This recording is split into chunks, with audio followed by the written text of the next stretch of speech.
Hello, everybody. Welcome, welcome, welcome. Cody forgot to turn on the music, but we are Random Encounter Productions. I'm Cody Stone. With me tonight, we have...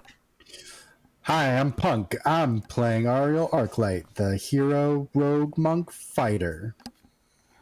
Hey, I'm Maz. I'm playing Talroth Oakenblade, the Wood Elf Scout, who somehow is still alive.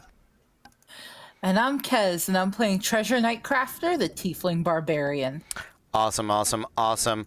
Welcome to what is going to be a unique episode that we are doing tonight. We are going to do some role play. We have had some tech emergencies. We have had some health emergencies. We have had some driving emergencies. We have had all sorts. Our emergency meter, it continues to run high. But, oh, right, I have to reframe us because I had originally framed us to have 5 and 6 people, so, all good. I'm going to do that now. It is going to be a little bit of a different show tonight, so if you are joining us for the first time, thank you for being here. If you're an old hand at repping the rep, thank you for coming back. We love you. We appreciate you. You make us the best that we can be. Like the army? Why did my brain just do that? That's odd. Oh. Yeah, but it did. Oh boy, howdy, didn't it? So. Well, considering we're trying to build up an army to take some stuff out, kind of makes sense to me. Mars coming through with a segue. I like it. Nicely done. Nicely done. Kudos points for Mars. Adjusting the frame. Still. So, what are we doing tonight? We're planning on planning. That was the statement last week, and so planning will happen. It's going to happen, but it's going to happen in a little bit of a out of character kind of way, and it's something that I'm really excited to get your feedback in, to get the players' feedback in, to include everybody. So it's going to be a little more of a community night. We can do some Q&A. We might do some role play. We might not, or it'll be limited what role play we do. So it's a different type of show tonight. But this is all in service of next week. And next week is going to be fantastic because we are going to have, I believe, a 2-night disasters extravaganza. If you don't know, our streamiversary is this Saturday or Sunday? Saturday? I'm looking for it. Saturday, yeah! Our streamiversary is this Saturday, and that is going to kick off our streamiversary week with the finale of the prologue for Mask of Nyarlathotep. So if you like Call of Cthulhu, they've made it to the pyramid. They know where the father of maggots is. There are still Kersiri around, and magic and madness to be explored. Super excited for that. We're going to have an episode of Blades in the Dark hopefully next week. We're going to hopefully have 2 episodes of Disasters in Danger next week, as we do this big Feywild fight, and what is going to be probably the hopefully one of the most dramatic and impactful combats on a player scale and on a warfare scale. And to that end, we are using Matt Colville's Kingdoms in Warfare. Is a book that I just picked up, and these 3 wonderful people who have all DM'd before are going to help me explore. With that said, real quick, NorseFoundry.com. Enter the promo code REPRPG, REPRPG. Get yourself Elderwood Academy dice boxes. Get yourself some Norse Foundry dice, and get yourself 15% off of your entire order. Hey, weird chick. Nice to see you. And help out the stream. Yeah, all the goodness. Junk Drawer Show, I think, is on a hiatus. I was muted, and yes, we are on a hiatus. We're on a hiatus due to births of babies and burnout and life stuff. And if you want to check us out, junkdrawershow.com. Also, I've been streaming fighting games recently. Weird Chick hung out with me on Monday, which was really cool. And watch me throw hands, because I really like doing it. Weird Chick is the greatest. Very, very much a fan of her. Super happy to have her here in the chat. Even though I spelled weird wrong. I just looked over and saw that. And then Lance Orlando. What's going on with you guys? Lance Orlando is currently still having practices on Sundays. So if you're an Orlando local and would like to participate in doing real life versions of, the crazy stuff we do here, not the Magic Park, because we still haven't figured that out, but the sword swinging and axe and, staff, that part, throwing hands, lots of hands throwing, we do that. We do that well. And we do that in a way that we don't hurt each other. We do that every Sunday at 10 a.m. at Cypress Grove Park, all the way towards the back of the park. So if you're interested in hopping in and learning how to do that, just come meet us out there. Sounds good. Sounds very, very good. Skills, powerful, blah, blah. Okay, there's lots of things happening there. So that is awesome. So we're going to get into a bit of planning, a bit of behind-the-scenes game prep, a bit of lore dump, if you guys have missed some things, and then some different roleplay things, maybe. And Punk was just telling me you picked up Elden Ring. I did. Yes. Oh, buddy. Well, we have a great community that is very helpful. I know Tristan is always willing to jump in and help you with a boss or show you where something is. I am. If you want help, but will still want to struggle with it, I will happily help. If you want help and want to just get a bad guy crushed, Tristan or Andrew, Backpack Gamer, who had a computer malfunction like right before the show. Or any number of them are around. Aiden is also in the server, so a lot of great people playing that game.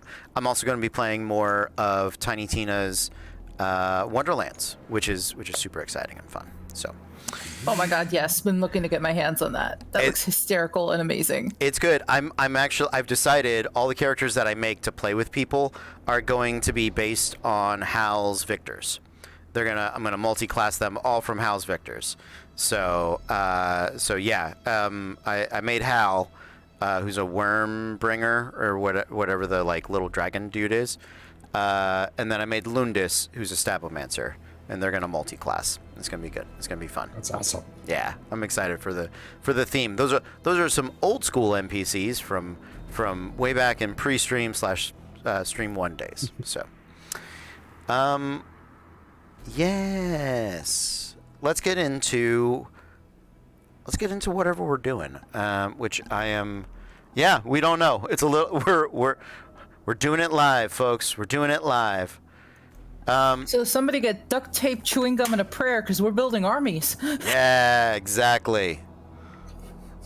And it'll still go better than Russia's invasion of Ukraine. Sorry, what? Yikes. I only have one goal in World War III, and that's to save Hezbollah. Okay. Like the Mandalorian and the child. Got it. Okay. I will save Hezbollah. It's gonna be great. Understood. I think the best worst meme I've ever seen about it, and it was before the invasion, but it's like a comic strip newscaster, right? World War III now underway, and then it cuts to the outside of the Activision studios in the Call of Duty boardroom. They're like, "Yay! We have something new." It's not World War II stuff anymore. I blame Activision for the rise of fascism in America because we stopped shooting digital Nazis, and then everybody was like, "They must not be that bad." So we can do this now, right? When you put it that way. I'm just right. Back when Call of Duty was about war, back in my day when Call of Duty was about World War II, we didn't have all this out in the open fascism. You had to hide that shit. Sorry, I'm so sorry. We didn't have these aimbots. We had to aim ourselves. Yeah. So I apologize, guys. It hopefully I didn't just make Punk super uncomfortable. We cannot. We've already broken computers. We've broken several things this week. Please don't break Punk. Yeah, no, I know. I really can't. I can't break Punk. Oftentimes, yeah, absolutely. So, let's make some units. Let's talk about where we are at in the process of this. And you know what? I may old school like print up some units, or if one of you would some blank unit sheets. If one of you would like to maybe Google Foo and see if somebody, because this book's been out for a minute. See if somebody has made either like a PDF or some form, not a PDF, probably like a Google Doc or some form of like an Excel sheet. Excel spreadsheet, exactly. That'll kind of collate stuff for us. That'll be nice. But our adventure is in the Feywild, and that is what we are talking about, trying to save now. You guys you have returned from Eberron to the Feywild. You have brought our Arclight with you. We are building armies, that is right. Nice to see you, babe. I hope you're feeling okay. I did get your messages.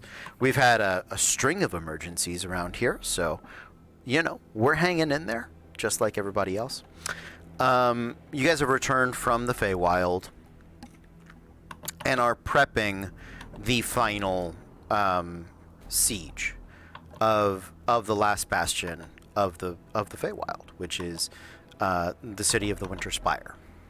Right now, you immediately have access to, I'd say at least a unit from each of the Fey courts, maybe one unit of summer, but maybe 2 of spring, 2 of fall. If somebody wants to kind of track this, as my brain cooks into gear, and 6 units of winter. I'd say 3 units of winter for what had remained of the winter people, and 3 units of winter from the winter citadel.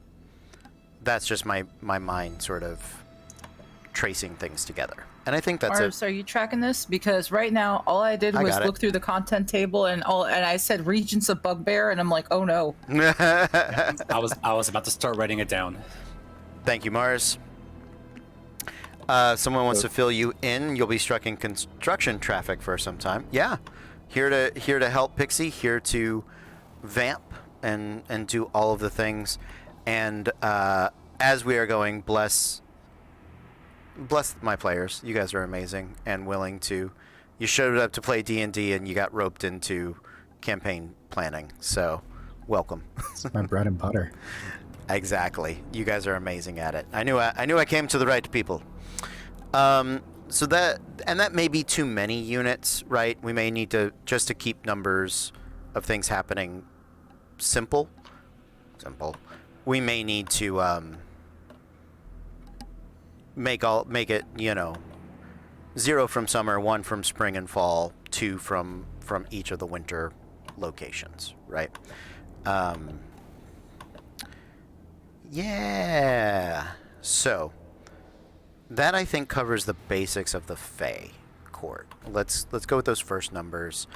And which way do we want to approach this? Do we want to do you want to build units as we go, or do we want to figure out all the units we have and then gather up all our units and then build them each after that? I'm more partial to gather and fill. Okay, perfect. That's just me personally. I am on board with that. That is a great. So that way, if we're exploring and we happen to come across somebody else we want to recruit, we could just get it all in one shot and then just mass build. Awesome. Yeah. That sounds great. That sounds great. So that is the base we are starting out from. Okay.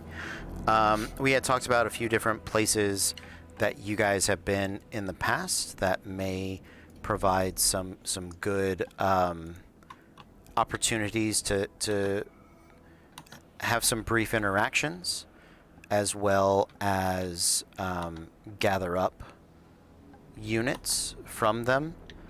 Who would like to go first? Where would you guys like to start? What do you think would be a good place or person or point of contact to check in on?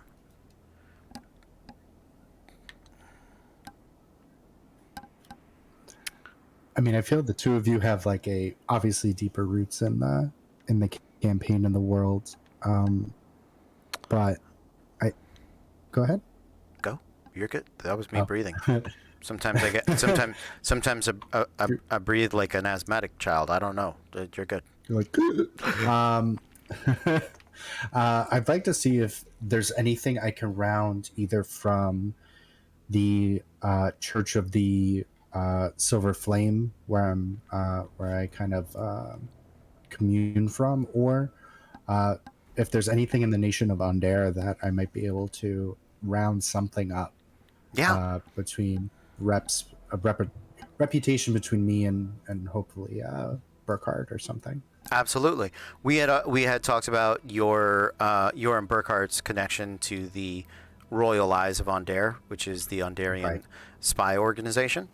So you do have a point of contact with them, and you, just knowing the character that you are based off of, you absolutely have at least a, maybe not like a regional, like a cardinal point of contact, but all of the Silver Flame hate werewolves. They hate lycans, they hate abominations and aberrations, and they're not big fans of the undead either. So you could make some. We can, let's make some. Let's do that. Which one would you like to start with? I think easiest would start with, or at least the easiest to get on board, would probably be Church of the Silver Flame. Okay. Either through the Order of Ministers or any of the friars, cardinals, just anyone that I know that. I don't know if going up to the tippy top would work. But so you're probably not going to get to the top, because I love the meme of Eberron. It's run by 12-year-old waifu girls. 'Cause it's odd. There's like a handful of super powerful tween girls. And sounds like anime. Yeah, it is. And one of them is the head of the Church of the Silver Flame, or she's the embodiment of the Silver Flame. There is another guy. It's a whole thing. Doesn't matter. But let's go a little more regional with that. Okay. Because Jayla Darren is the current keeper of the Silver Flame, but not somebody you're gonna do business with directly. Let's say, interesting so far. I'm glad you like it. Let's say you have a meeting with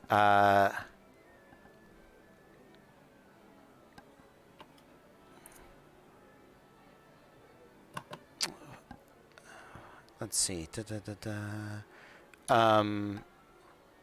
Maybe the Order of Templars? Yeah. Since they specialize in vampire, witch, or fiend. Yeah, exactly. Order of Templars with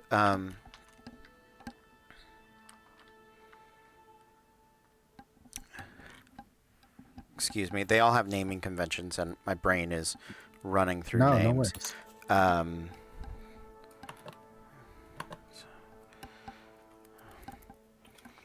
worries. Barkin. Cardinal Barkin. Cardinal Barkin. Yep. Silver Flame. And I would Templars. like to bring my if Tal Roth and Treasure want to tag along, I'm more than happy to have you guys come with. So you are meeting with them. You are in the city of double checking canon. Okay, so this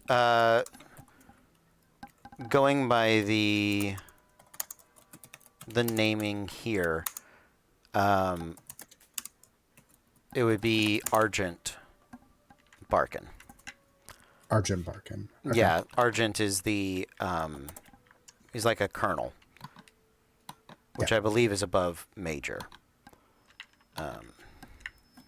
It is now. It is for this. Done. You're meeting with him in the city of... Let's see. We are so good at D&D. We have everything prepared all of the time. Super good at this. Especially during a prep episode. Exactly. We have everything Exactly. right here. I don't do monsters on the fly. What? No. Exactly. Yeah. I've You never guys been do monsters? I've never been surprised at what a monster could do in the middle of combat and realized, oh, they probably should have died. Me sitting there with Strahd the last time I ran a game. Yeah, absolutely. So yeah, we'll say that you're meeting in the there's a crossroad city of Galt, which is relatively close to Tower Valiant and Tower Vigilant, which are major, or let's say Vanguard Keep. Those are major places that Ondair has soldiers. So yeah, Galt is a good place because Thrain and Ondair. Thrain's the real place where the military is the Silver Flame, but you wouldn't go to them. But you do it. There are Templars within Galt near the Eldritch Groves, and they definitely do the witch hunting. They do the lichen hunting, especially into and out of the Eldine reaches. They do all of those sort of things. You are in Galt near the Templar training barracks that is attached to the Cathedral of the Silver Flame. It's one of the larger churches that is in the area, and in the background you can hear the bashing of shields and swords against dummies as the drill sergeant calls out, numbered commands and steps. You are walking around the grounds with Argent Barkin, who is an older gentleman. You can tell from his beard being more white than black at this point that he has been both a member of this organization for a long time and is somebody of respect. You also notice that while he shaves his head, it's like a day from his last shave, so he's bald on top and is probably shaving it all the way around. For those of you that can see him, just to keep things looking neat on him.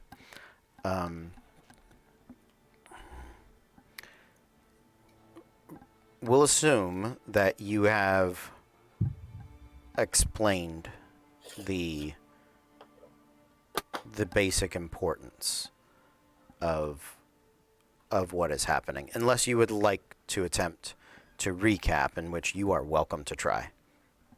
I believe the extent of what was explained to me was by Tauroth upon meeting him, which was, do you hate mummies? And do you want to fight mummies? That's about as much as I know in context of the game, so I would assume we explained in a much greater detail to our new friend.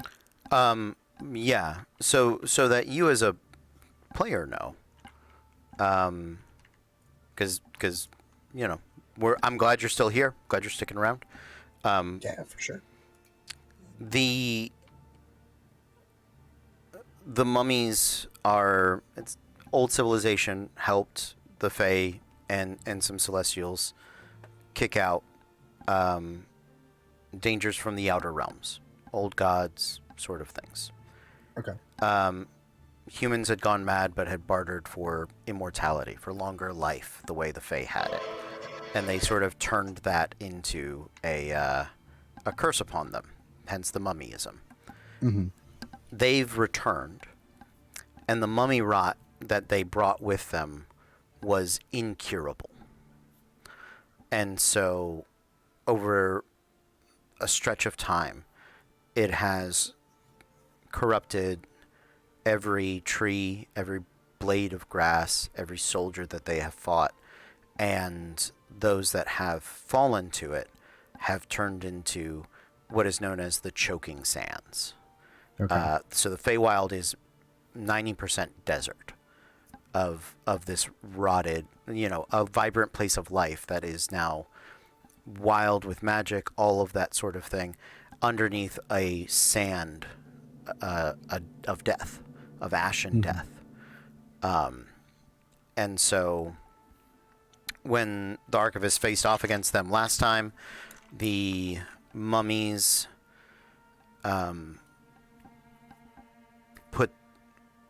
the Mummy Lords came together to form one evil Mummy Lord. They had gone to Eberron to get the hearts for the Mummy Lord. Have to have the hearts, have to give the organs back in order to finally kill it. They've also found a cure, although it is a slow cure, for the mummy rot. Right? So now it's an attempt to remove the Pharaoh and Mummy Voltron, exactly. To remove the Pharaoh and prevent the last city of the Feywild from being overrun. And if they can do that, then they have the means to rebuild out and put the sands and ash away. Okay. So does that as a player make sense? Yes. Great. Cool. That's kind of all I can hope for. That's all you need, man. Yeah, man. I got you. So as you're explaining that, do me a favor and you can make a persuasion check with advantage, especially because you are plying on the Silver Flame's hatred of the undead. Okay. I would like to say while persuading, I got a 15. Okay.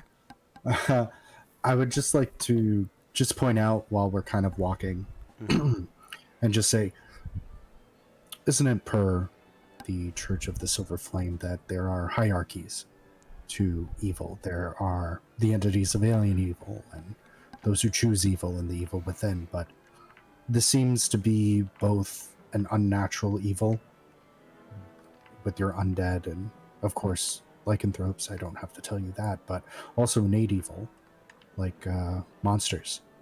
And what's to say if they take over the Feywild, we're not next?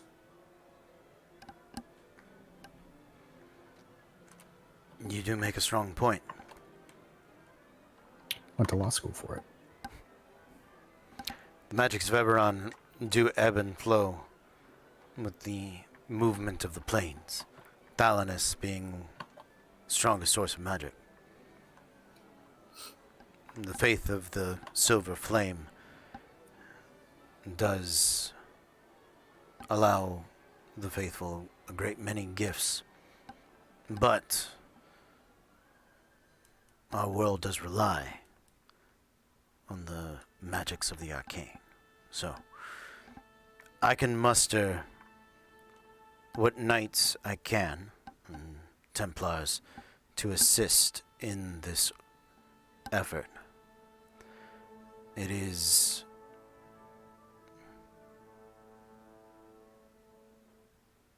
in line with our oath and with our service. So, with your 15, I am going to say you can put together probably a tier 2, tier 3 unit. Okay. of knights. Of knights, yeah, they or clerics if you wanted to do like a religious order from either the heroic organization, a religious order, right? It would also be a good place to kind of pull from. And let me see, where's the building units section that I can look over that?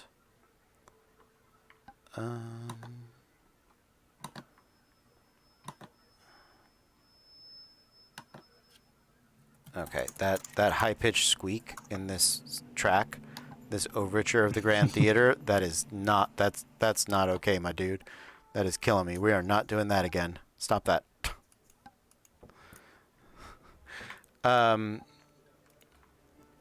Yeah. The nice thing about this is he's not going to ask for anything in return. You made a very good argument about about why they should participate. That's not what I wanted to happen. Do that. Okay. About why they should participate and that's also not good. Okay. And so he's going to do it just for the zealotry and for the cause, which is great. Because a lot of times these guys they're going to want things, look for things, need things, all of that sort of stuff. Right. So yeah. Who else wants to go somewhere? Could I say before we leave? Yeah, of could course. I Please, ask please, him, please. just because I'm a nerd and I want to wear it, could I ask him to make me a helmet that looks maybe a little fiendish to strike fear into the enemies of my enemies? Absolutely. Okay, Yeah. great.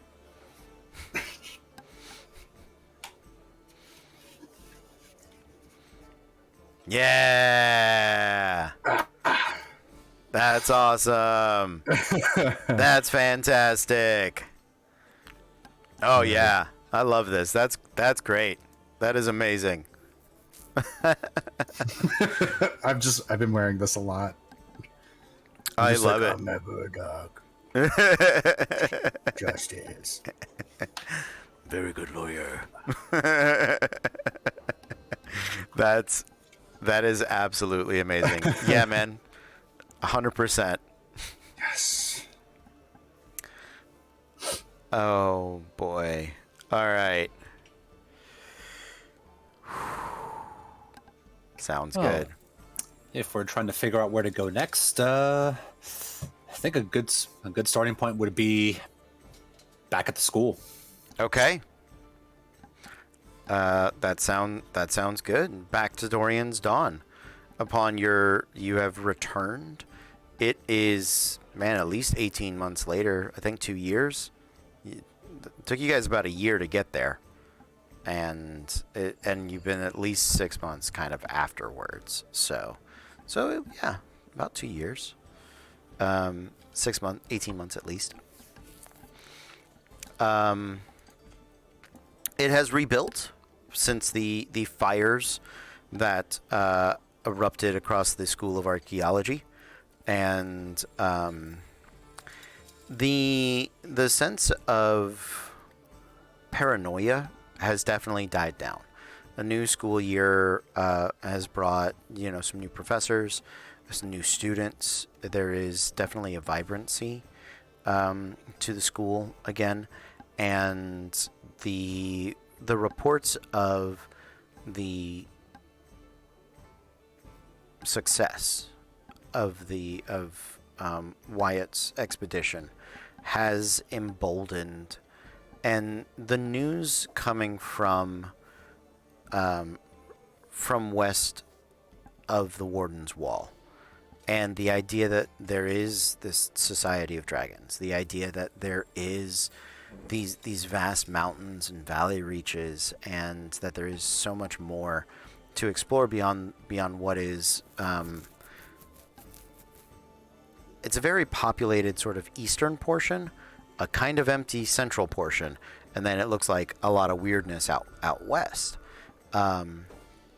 it's really emboldened the students, the faculty. You can tell that there's just a strong sort of hum of energy and excitement to the place. Yeah. Well, this is all nice and fine to see, ain't it, Treasure? Wow, things have changed, but it's a good change. Yeah. As tempting as it is to go get a drink with quick, yeah, I think we gotta hurry. Hey, kid, I'm just gonna grab a student. Yes, sir. Now, drop that sir nonsense. Where's Alvaro? I need to find him. Alvaro's in he points towards where he's in the same office, towards his I think he has office hours right now. Oh, perfect. Thank you. Andrew's gonna run. Okay. I'm also, before we hop in there, going to check on Bloodburner because I hadn't been able to speak to him this whole time. Yeah. Roll me a percentage. Oh no. How angry is he? 41.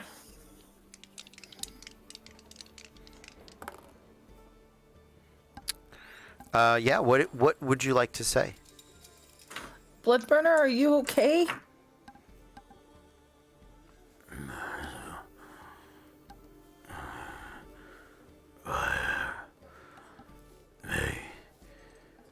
Rage.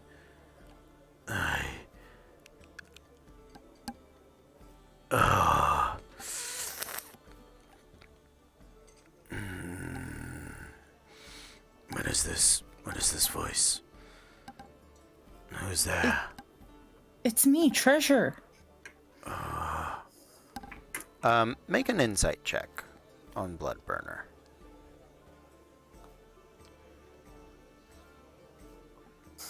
Natural 19. +1, so dirty 20. Okay. Yeah. It sounds like he's got a little kind of like a echo to him. It sounds like you can feel the magic in the axe sort of trying to shift and move. The arms of the Fated are instruments of the Great Game. And outside of the Great Game, they pull to go back to it, right? We know that. But out of the plane, if it's too long or too far, they very much, except for the Wanderer, like the rest of the players, get pulled back to the Great Game. So, for instance, if you were to leave with Bloodburner, eventually a new Bloodburner would be made in the Great Game, and the Bloodburner you took with you would just become like an axe, a fire axe probably, but an axe. And so you're feeling that process had sort of started. It's a lengthy process. It's not something that happens overnight. And suddenly having the original Bloodburner back, like the magic's kind of pulling into places, and it's trying to figure out what to do, basically. So the Bloodburner you have is still the Bloodburner you have, but it is, it's not broken by any means, but his personality is confused because he doesn't exactly know. He's kind of in limbo. The magic sentience of it, right?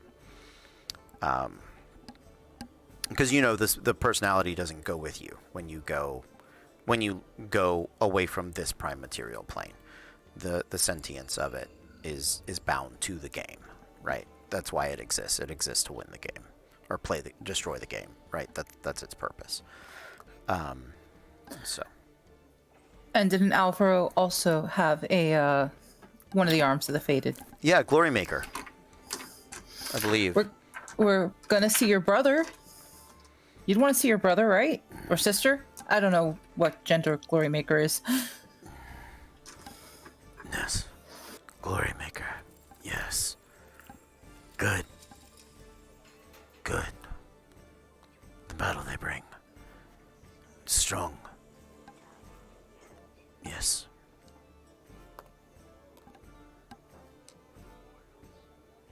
And she thumbs up to Talroth. Do we need to get him a drink in a few? I think he just needs time. Well, I'm sure we could find something for him to smash down and get all pissed off again later, so let's go get Alvaro.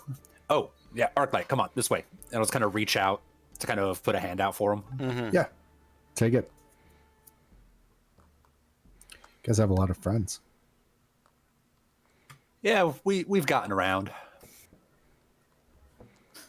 I mean, when you do a whole lot of stupid shit, and believe me, we've done a whole lot of it, you make both friends, enemies, and just people that are baffled by you.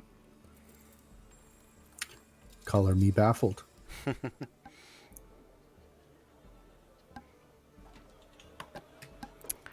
Well, Go yeah, ahead. so definitely making a way to Alvaro's office. I'm just opening the door straight on.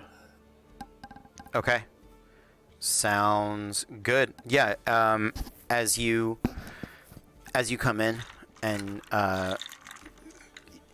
you see Alvaro over his desk sort of pop his eyes up and then cock his head seeing you guys. You do look a bit different than when last he'd seen you. My friends, I was not expecting was not expecting you today. I wasn't expecting you this month. As far as I understood, you had what is it? New fiefdom masters and dragons to address off in the west. Yeah, we still need to get back to that. That's going to be a later problem. We have a now problem we kind of got to handle.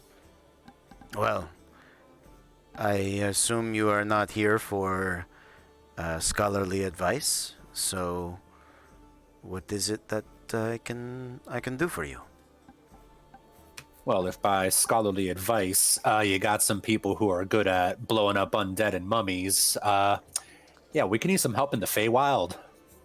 I figured I'll just rip the Band-Aid off and then just explain as we go.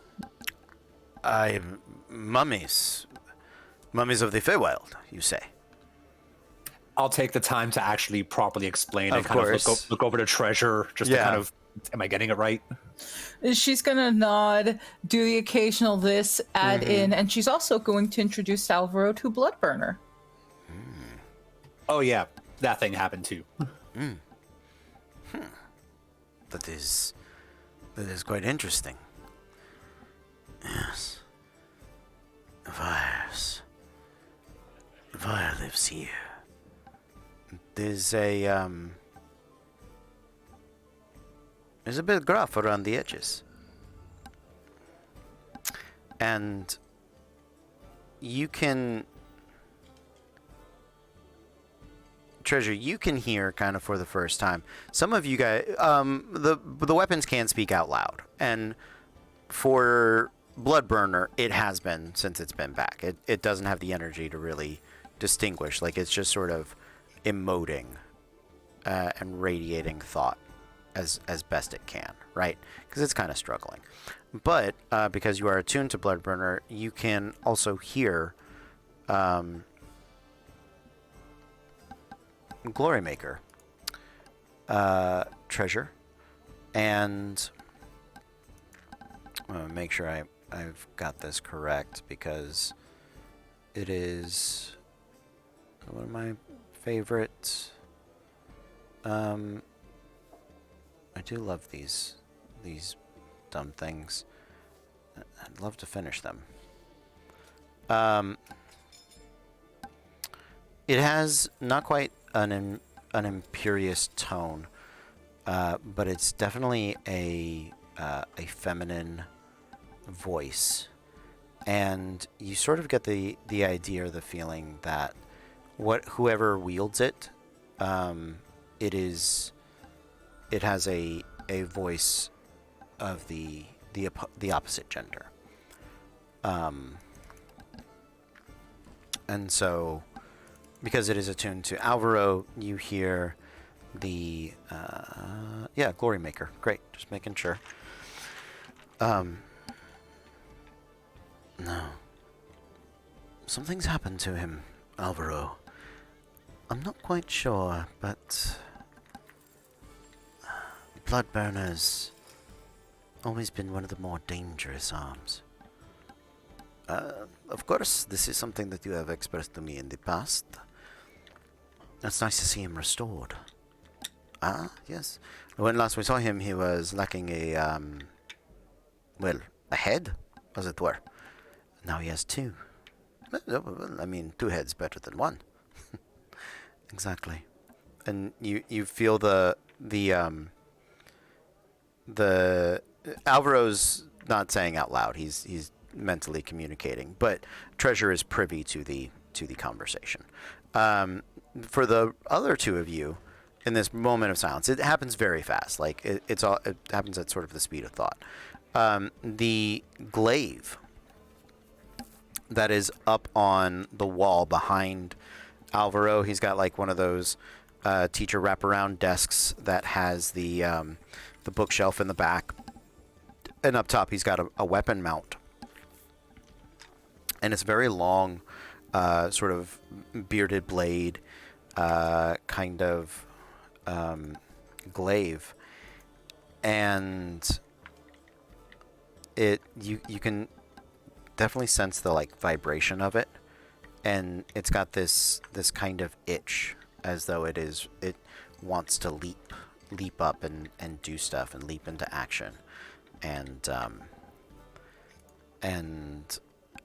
he does say out loud, "All right, that is enough. We are getting excited here, Glory Maker. You need to relax." And you hear, Treasure, you hear, "You never take me anywhere fun anymore." Yes, I know. That is by design. Oh yeah, Alvaro, almost forgot. Sorry, that was incredibly rude of me. Arclight, Alvaro, Arclight. It is a pleasure to make your acquaintance. I am Alvaro de Southern Isles, Ile de Sul. He is a dwarf. He has dark hair. He's got the very Castilian Spaniard coiffed sort of soldier look about him. He dresses as though he comes from refinery and money, but he is also, you can tell by his bearings, he is a soldier by trade and a veteran. It reminds you of Burkhart in some ways, if Burkhart had been raised in class, right? So he very much has that. He's rougher around the edges than he pretends he is. Okay. And yeah, so he. I'm used to soldiers, so he is smirk. Absolutely, you would recognize him as a soldier, 100%. And so, go ahead and make a. What sort of social check would you like to make as you are explaining the need for this? Somebody else can make it for you. Treasure can make it if you Please. want. Yeah, I know. Social skills are not your strong suit. I'll try to make a persuasion. Okay, that sounds good.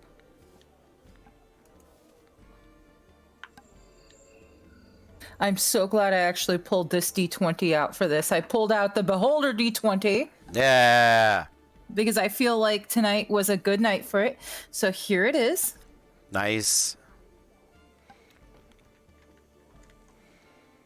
17 plus 9. Nicely done. 26. 26 sounds really good. So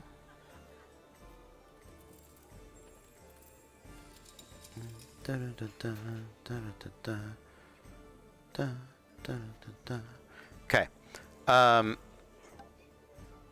Alvaro's on board. Alvaro is, yeah, he's 100% on board.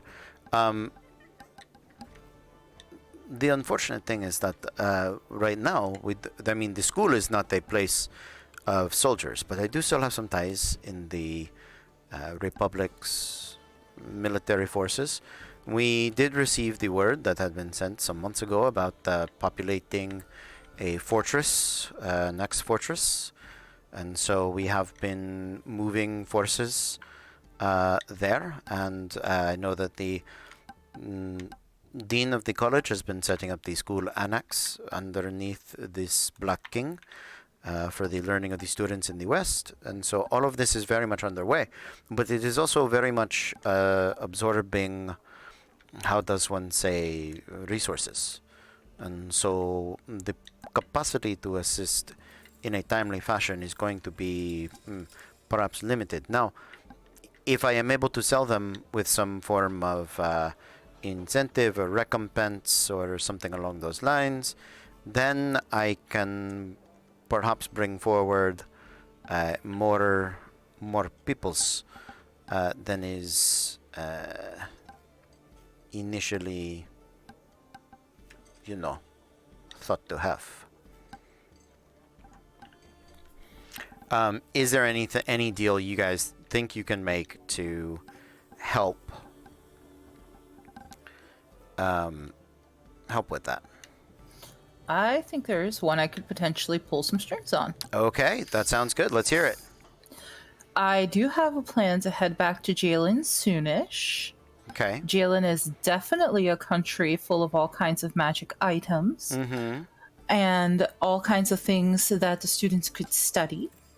Okay. How would you feel about if I treasure Nightcrafter, and I don't know if I've dropped the name to him specifically before. You have not. Treasure Nightcrafter would speak to some of the trade princes of Jalen Arsai about setting something up over there. This is a good diplomatic opportunity for the entirety of both the Republic and Dorian's Done, the College of...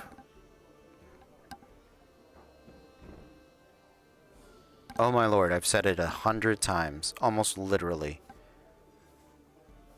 Arcanarium? What? Archaeology? Yeah, what is... Exploratorium. Exploratorium, there we go. Yeah. Magnus Exploratorium. There it is. Yes. In short, yes. Absolutely. So yes, with that deal, I am looking under. So what I'm trying to figure out right now is when building units.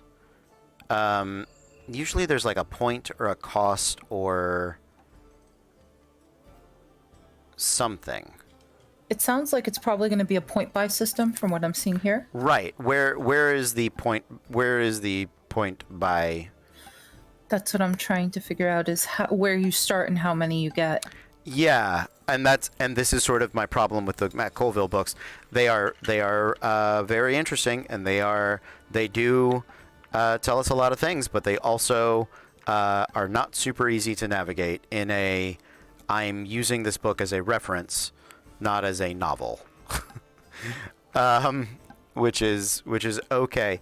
I'm desperately hoping it's not. I have to go into the strongholds and followers to get the rules on making a unit.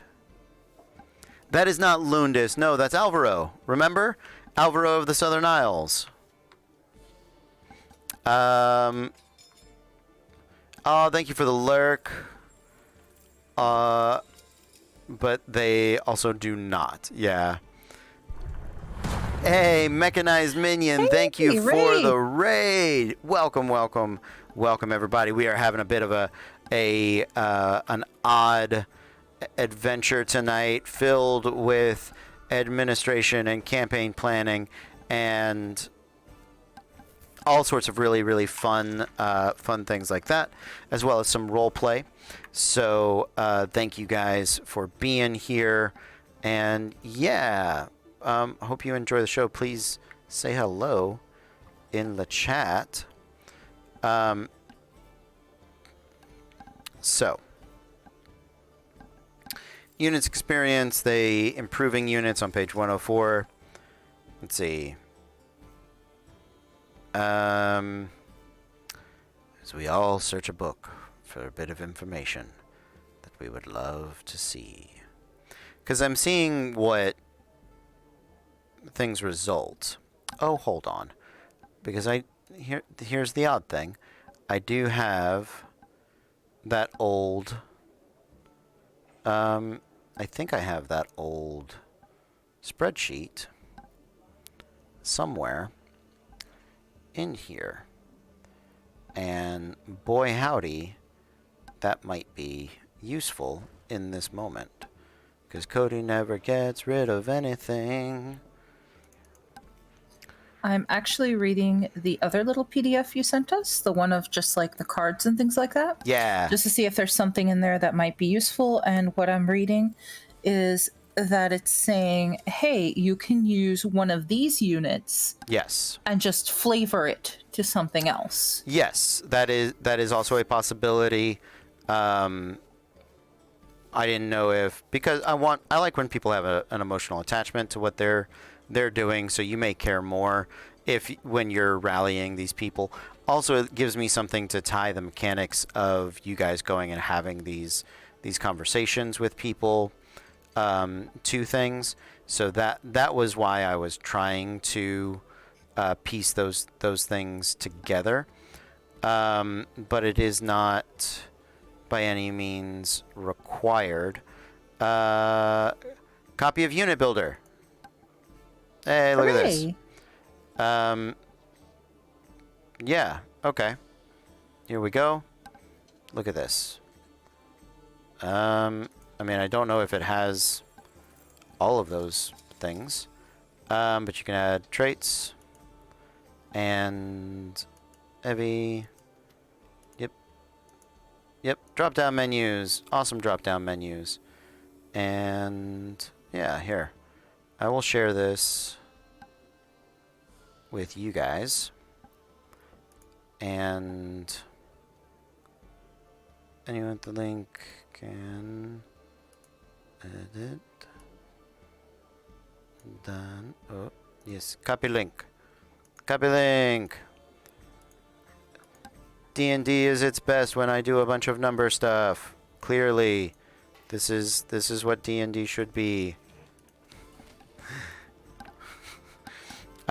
I love the oh, what is this link tree? Different resources.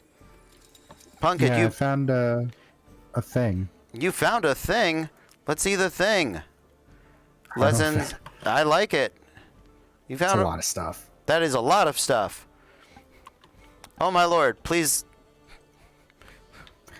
That's what I've been doing. I've been going through them just to see what it is. See what is useful. What is helpful. Essentially, there are a few different templates outside of the fillable character cards. I see that. Yeah, there's like a PDF fillable one. That's that. It looks like the first link on the link tree is a lot easier organized than the rest of them, so it categorizes it into like templates, homebrew, resources, online, and videos. Yeah. Instead of the whole like. Yeah. Okay. Unit input, trait input.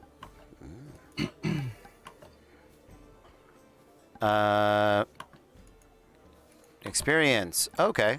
You can choose experience. You can choose those things. Ancestry, size.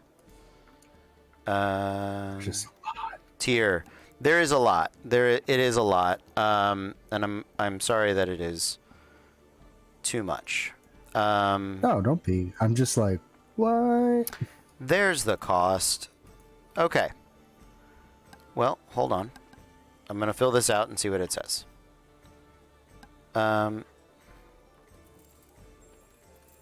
required. I did that. Creator's name is Bob. Because I always think Bob is a funny name. We're going to make Bob's Boys. They're going to be some regulars.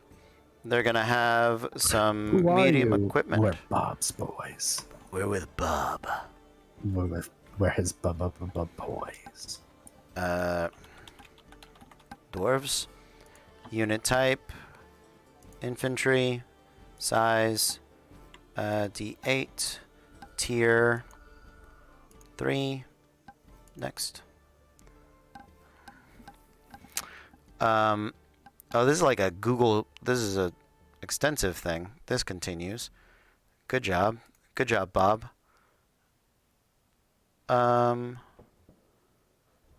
Awesome. Wow. Here we go. Great. We continue to learn stuff. Oh boy. Okay. Yeah, so attack, power, morale, defense, toughness, size, cost. I used to know this. And that's the part that's frustrating me, is I used to remember all of this.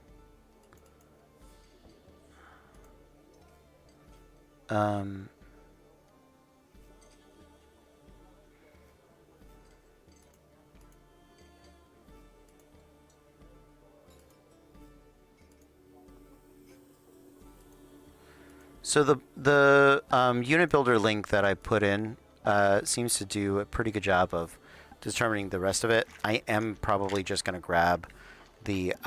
you guys can copy that link and make, utilize it that way. We're going to keep going with the rest of this stuff, the rest of this information. Unit card generator. Oh, Mars found a thing. Look at you guys finding things that I hadn't had the chance to really look at. I was still looking at the book. Homebrewing. Yeah, okay. Okay, okay, the one Mars put up has a pretty good... is a pretty good thing so far. Because it calculates the cost, right? Calculate the cost. So here's what I'm going to say, is that whatever you guys roll on these checks, multiply it by 100, and that can be the cost of the unit. Because this unit I'm seeing here for these goblins is 320. So the 15 becomes 150. Or is it 10? Multiply by 10. That's the number. 15 times 10. 26 times 10. I think that feels like right. Yeah, that's right in line with some pretty good units. And that would be the points used to spend on everything. Yeah. So like so on the one that Tauroth posted, Ancestry. I wish. Is there a way to change? Okay. Yeah, I think we'd have to save a copy of this to actually do anything with it. That's fine. I will save a copy. File. Make a copy. Okay. Let's do that. Let's see that. Thank you. Now the drop-down menus are working. Great. Oh, and it has all of the options, which is great. So what you do is you pick like Centaur, you pick the experience, the equipment, if they're mounted, if they're mercenaries. We're gonna say mercenaries are more likely to run away. So we're gonna say no on the mercenary thing. Or you have to pay more for them on the season. So we're gonna say no on that because we're not worried about that. Right? And as you decide those things, right, it calculates the recruitment cost. And that is the basis of what we are going off of. And so if we're, you know what? Times 100 may not be that far out. That's fine. Yeah. 15 times 100. And you can split it up in multiple units if you want. Okay? And you guys, we can make a bunch of units. I'm probably going to say let's make it fewer. So one spring, one fall, 2 and 2 on the winter. We'll build those in a bit. And then yeah, we can build some other units, because just making them centaurs is like 755 gold. Like, that's a lot. Like, it jumps up if they're cavalry, and I don't understand how a centaur can't be cavalry. So yeah. But yeah, making them veterans, elite, super elite, heavy equipment. Yeah, heavy equipment, it covers a lot of cost. So I'm cool with the times 100 ability there. All right, so going off of that, that means for the Magnus Exploratorium, we have 2,600 points to work with. Yeah. So yeah, for recruitment. Absolutely. So what would it have been for Silver Flame again? I can't remember that dice roll. You rolled a 15. So it was a 15 on the roll, so it is 1,500. And if there are any units that are already made, if you don't want to make them, if you just want to look at if we can find the recruitment cost for that and be like, yep, I'll pick that, and just, that's fine too. You don't have to build it like this, because I did like the idea of some of the pre-made units when it was like from the religious order. I thought that was a great type of thing for the Silver Flame, right? So yeah, I think it's gonna be fun. It's gonna be a little different. It's gonna be a background. It's something to fill out a secondary game, and it's something that I'm hoping, if we get to do 2 nights, that if we can get one of the people I was thinking we should talk to is maybe you guys take a moment and it's D&D 5 guys. It's Bob's Burgers boys. Bob's voice. There it is. Crunch, crunch, crunch. I'm catching up on these. Numbers, math, math, math. We are doing well. Do a spreadsheet tables. Have I got the game for you? Thank you guys.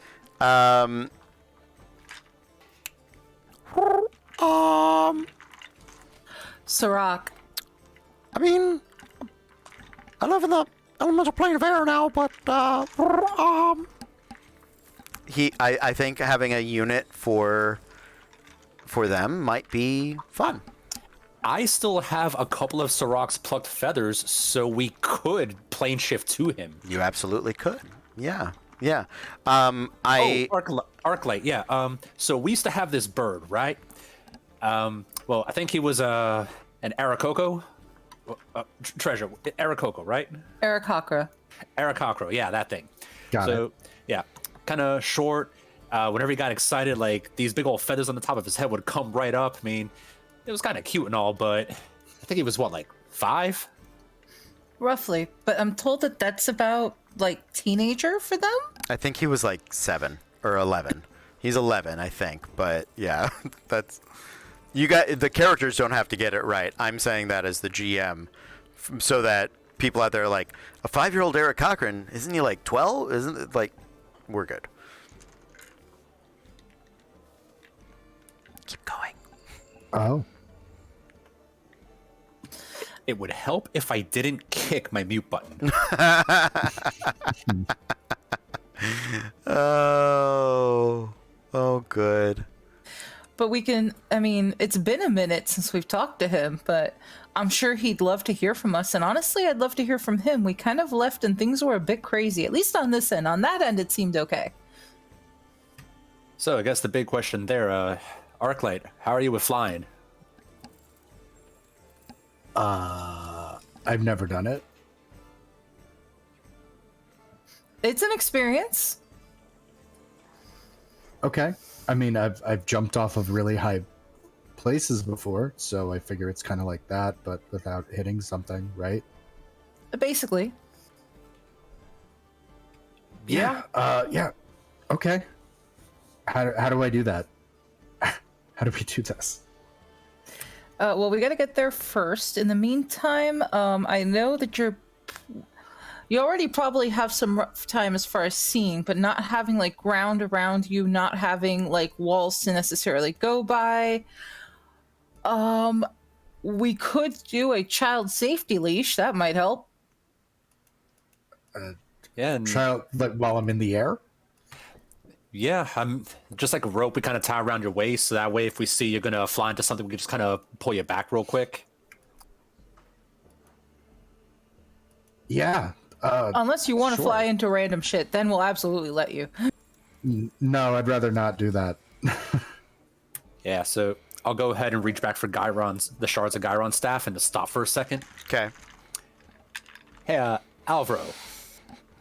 Yes. What is it that I can? What can I do for you? For you. I'm gonna- Is a dwarf, a Castilian dwarf. That is a difficult accent to put together, but I will. Perhaps Alvaro was a bit deeper than doing this. That was what it was, and I have to do the eyebrows that go like this. So, there was a couple other things we found, but I know we don't really have the time to go into it. And then I'll pull out Gyron's staff and see if he recognizes it. Let's see. He does not. It was with a shot. And first things first, let me just check to see if there's a shard nearby. Just like that mental note of if we have to come back here to get something. Sure. Roll me a percentile. You know what? I'm going to roll my physical dice because the dice rollers betrayed me lately. Sure. Absolutely. Absolutely. Rolling my nice shiny metal dice. 4.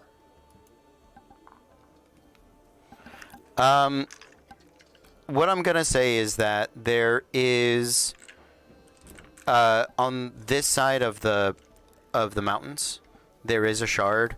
Let's go ahead and assume that it is under the control of the Republic, and it can be used as a further bargaining tool to strengthen the diplomatic relations between the Black King and the Republic. It is not something you guys will need to necessarily adventure for, but it is a good boon to strengthen that relationship. Yeah, I'll just make a mental note for that later. Mm-hmm. All right, but yeah, if we get a rope to tie around Arclight's waist for a second, I'll just tap him with fly from the staff so he can try it out. Okay, that sounds good. Do I have to flap or swim, or I can't? I'm not trying to panic, but No, you just gotta think about it. Just kind of think where you want to go. If you think up, you start going up. yeah, I'll go up, and I don't want to like shoot up, but obviously I want to go up high enough. And then if we're indoors, are we indoors or outdoors? We're in Currently, an office. you're indoors. I think Yeah, I'm the gonna idea hit the is you're ceiling. about okay. Ow! Treasure now pulls the rope to get him down. Thanks. I mean, this just seems like another opportunity to put a helmet on. That is a great. Yeah, you have to have the helmet now. Just for absolutely, please. Okay.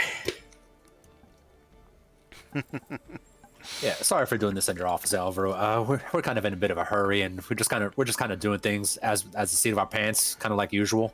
Of course, I have never known you all. Of course, I have never known you all to do things not by the, how do you say, seat of your pants. Yep. It's like arc light. No, that's a bookshelf. Arc light. Treasure pull. Ow. She now pulls. Thank you.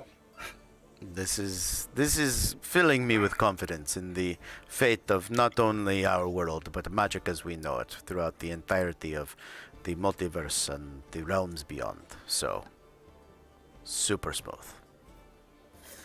Did we just put together a multiverse of madness team? This is going really poorly. Absolutely. Yeah.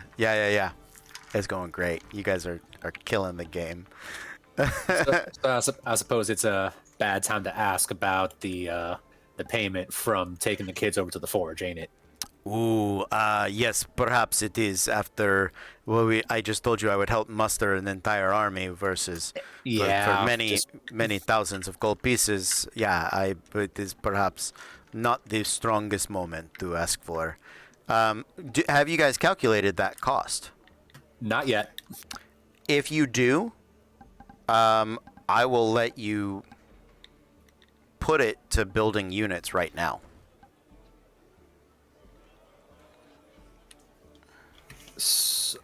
If I remember where we wrote down how much It's the contract. It's like 2 gold a day. 2 gold a day per each of us. Yeah. Because I did write that down. Yeah.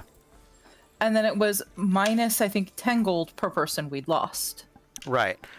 So we're gonna make it easy. It's 360 gold for the year. Took you guys a year to get there. Once they're there and safe, since they're not coming back, you're not escorting them back. So that's going to be the end of the contract. So make it 720 gold pieces a piece, times everybody that left Dorian's Dawn on the expedition. You all make that money, absolutely. So there was 8 of you? There was. Yeah. I had to draw that party enough times. Yes, you did.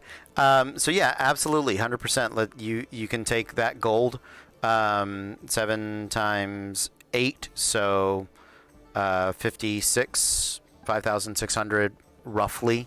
If you want to make the math, finish the math with a calculator, that's a decent chunk of gold to recruit an army for. Yeah. That if you want to use that, there's a good time and way and place to do it. So yeah. Yeah, take a few minutes to get that. Then just kind of sorry, Alvar, I know we got a lot going on. It is a lot, but you all have been as active and mired in the workings of this continent as you have been. I have always known you from your reports and from the follow-ups that other expeditions and individuals, I forgot he has to be a sexy, other individuals have throughout the days and months and year or two. You have done well, all of you. I am proud to have supported your journey, and I am proud to have sponsored your participation in what is going to be a definitive expedition for the Exploratorium, for the Republic, and for all of Lichtracht for years to come. I am impressed and humbled. Well, maybe once all this finally settles down and the Feywild's back to being all Fey-like and all that, sand is a pain in the ass, literally. But yeah, once we get all that settled, how about we get a drink? I would look forward to it. And I'd love to come back and have more conversations with you about anything you can tell me about Bloodburner and the Arms of the Fated after all this. Of course, I'm happy to do so. And I'm guessing you guys are off to the elemental plane of air? Yes. Yeah, do we want to do Plane of Air first or meet up with the Deva? So what I'll say is let's leave Sirach out.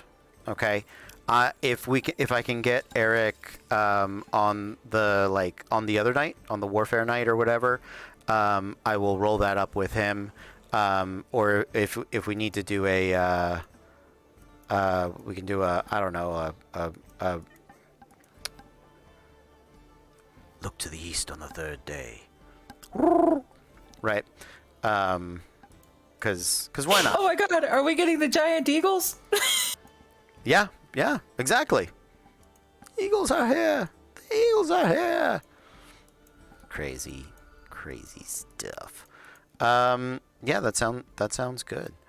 So let's bop on over to Dr. What was his name? Let me see if I still have that book, because I'm pretty sure I wrote it down, but I didn't have this desk back then. Let's see. Yeah. So, for those of you that don't know, Arclight is Daredevil. He's blind. He has a blind sense. And it was definitely built to be Daredevil the whole way through. Some fun little hints have been dropped. Meg mentioned it during the assault into the Lord of Eyes place, which I thought was really cool. His friend is Burkhart is Frank Castle. Yep. Or the Punisher, perhaps better known as. So yeah, absolutely. Let's see. Monsters and magic, action-oriented. Let's see. Warfare, villains, armies. The main thing I remember about that Deva is he had a really ostentatious-looking cloak. He did, yeah. He was, and he had, he was a Dr. Vegapunk. No, I wish. Actually, I probably don't, but, it was with a J, I believe. So obviously you can see through. Well, I hope so. Either way, Yeah. it's cool. Was it Jules? Might have been just Jules, Dr. Jules. Yeah, I was probably did a Julius Irving reference. Because Because I do remember it was with a J. Yeah, if you're gonna have a Dr. J, that has to be Jules. I don't really know how else to say that. But yes, I do remember he was incredibly ostentatious looking. He had it looked almost like a snake oil salesman type caravan. He did. Except the snake oil was not actually snake oil. No, it was very real. Yeah, you guys can go to 4 Point. So really where you're going is the Biomancer Labs beneath 4 Point. To speak with, we'll just call him Doc for now. And I know Meg remembered the name because she said it the other day, and I went, yeah! And then I forgot it because it's my NPC. Because we did his big arc already. And so yeah, who wants to fill in Arclight on this one? We're doing the old school tour, Arclight. Come with us. Come with me. I'm cool with that. I hope there's a gift shop at the end. I can get like a T-shirt that says "I went through the whole tour and didn't ask a lot of questions." Absolutely. Sadly, Screevers took our t-shirts. He did. Yeah. Screever's like, last I saw, he was kind of just scratching out all the stuff on there, just replacing with SSM, like Screever Screaming Meats. Yep. I wonder how that little bastard's doing. That is a Does he have an army? By now, I mean- probably. Yeah, I mean, we kind of left him, a badger, a dragon, a rabbit, and a guy who's doped up on so much caffeine, like he literally cannot sit still. Yeah, we kind of left him in charge of Revolution. Do you know Question. who Screebers is? I was gonna say, what is a Screebers? Oh, Screebus is our kobold. Well, he's technically our boss, but people thought he was our mascot. But we're really his employees. Yeah, it took me a while to understand it too. There's a very particular You have a highlight boss? that. Yeah. Go ahead. There's a particular highlight. I will try to find for you and play because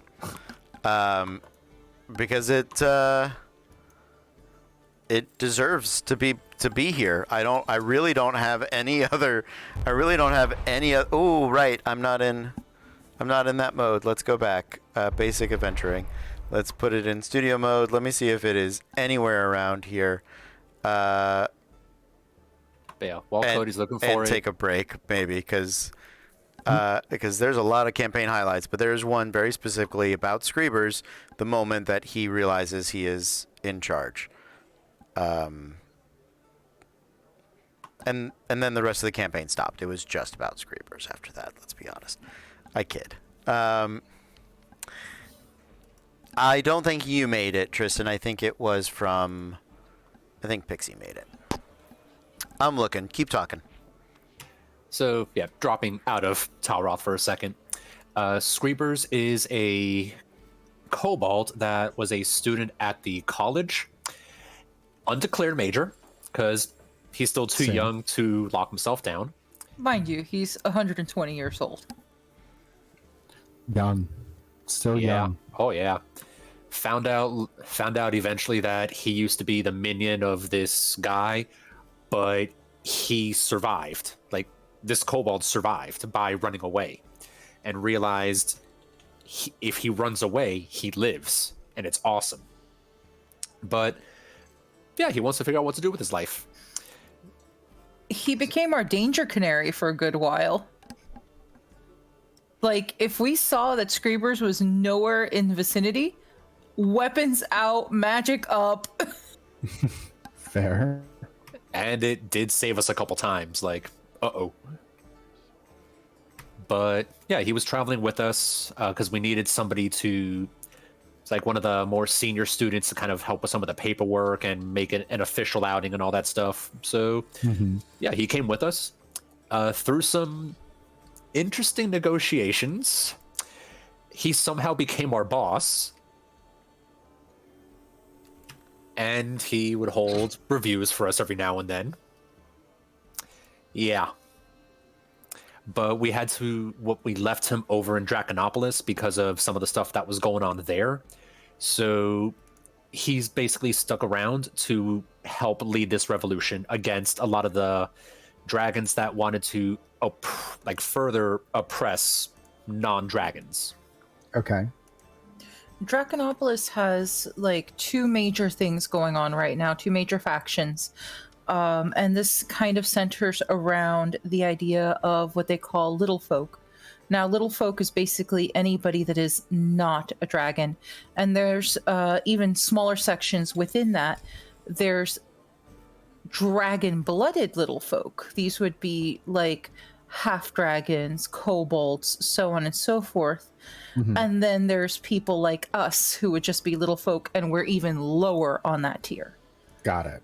Okay. Now, there's some kind of weird, crazy dragon eugenics going on over there. So we're just not going back there. We're not touching that with a 10-foot pole, especially because we may have sort of kind of helped deal with, may have been the reason a large castle fell onto Draconopolis and several dragons' lives were lost. We may have been a part of that. We did not cause it to fall. It's like we were inside of it when the tower was attacked. Big difference. Fair point. But we may have been involved in that, and considering racial tensions over there are very high as it is, Screebers snuck us out of said town so that we are not currently a part of that, but we also probably shouldn't go back there right now, even though there's a very good possibility that Screebers may have an army. Okay, so it's a hot area. That army could potentially want to eat us. I don't want to get eaten. Neither do I. Okay. But Got the cliff got the cliff notes. beloved NPC, he's got his own things to deal with right now. That is Got Screamers. boss things to do. That is Screebers. Hold on 1 second, team. I'm gonna try this. Let's see what happens.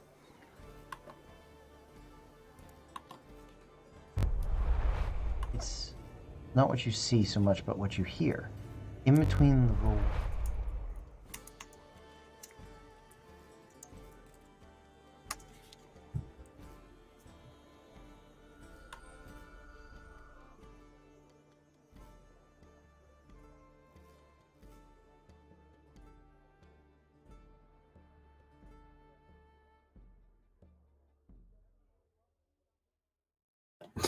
Okay.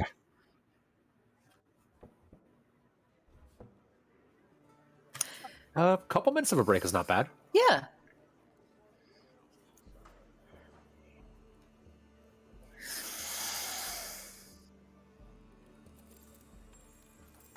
I am so sorry my mic was muted. So we're going to take a very quick break. Thank you guys for hanging out with us. We will see you in about 7 minutes, but until then, stay tuned. Welcome back, everybody. We are Random Encounter Productions. I'm Cody Stone. With me tonight we have... Hi, I'm Punk. I play Ariel Arclight, the blind. I'm gonna get it someday. Fighter, monk, rogue, human guy. And this is Mars playing Talroth Oakenblade, the Wood Elf Scout, who is one half of the Archivist's HR Welcoming Committee. Yeah. And I'm Kez, and I'm playing Treasure Nightcraft, the Tiefling Barbarian, and the other half of the Archivist HR Committee. Nice. Oh boy. What? I forget. I was actually going to ask Arclight. What roguish archetype did you have? I took thief. Okay. Mostly because there is a certain level with thief that allows you to jump and scale buildings quite easily. I would have thought inquisitive. See, that was one of the flavors that I thought of, because obviously you can be human lie detector, but Right. And then, you know, the way he senses, Daredevil senses and predicts the opponent's moves is very, to my mind, inquisitive, right? Like that. So I like definitely. that. But I mean, my passive perception's 24, so it's up there. Oh, yeah. Yeah, it is. Yeah. And the insight's a plus 14, so kind of can compensate. Oh, one thing 100%. right there. 100%. I have to find it. Tristan just, my dude, that's funny. Nicely done. Well done, buddy. If you didn't see what he just said in the chat, I thought the welcoming committee was Megan and Megan trying to kill people. So there we go. What is this? Why won't this happen? Natural 20. There we go. Send that. Go away. Cool. So we're gathering armies, right? That's what we're doing. You guys were gonna head to Doc at 4 Point Farms. You guys are underneath Arclight.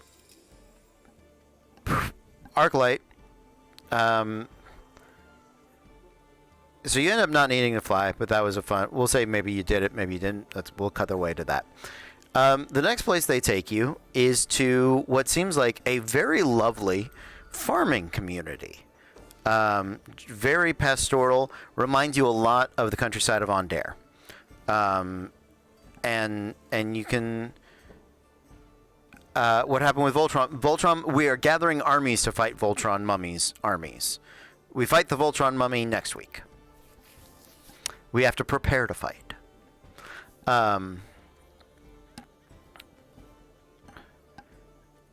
No, you got it. You're caught up. You're good. We've gathered some armies from the Silver Flame. We've gathered some armies from Red Lion, part of it. Nice. We've gathered some armies from the Silver Flame. We've gathered some armies from the Republic of the Black Gem. Now we're gonna gather some armies from well, let's talk about it. Four Point Farms is a vast pastoral farming community, and with 4 sort of central hubs, and then farmland that feeds much of the Republic's homes and cities back east. It is about, oh man, I don't know, 200 miles square-ish.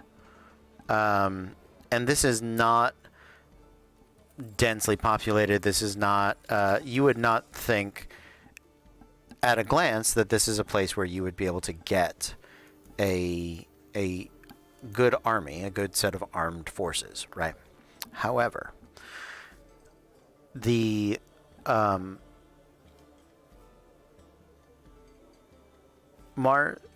Talroth and Treasure lead you to, what is it? I think the Western Point, and about 20 miles towards the center, away from this wonderful rural community. You are led to. You suddenly feel the difference beneath your feet, Arclight, as the dense, well-tilled and farmland that is loose and good dirt and has the roots and all that sort of stuff suddenly becomes very different, very hard, metallic. Reminds you more of Sharn, reminds you of dense stone, but less of stone, more of metal. And you end up finding yourself going down what is an elevator into a world of churning tubes and liquids, of grated floors. It is an industrial, subterranean, biological factory, I suppose, is really kind of the best term for it. And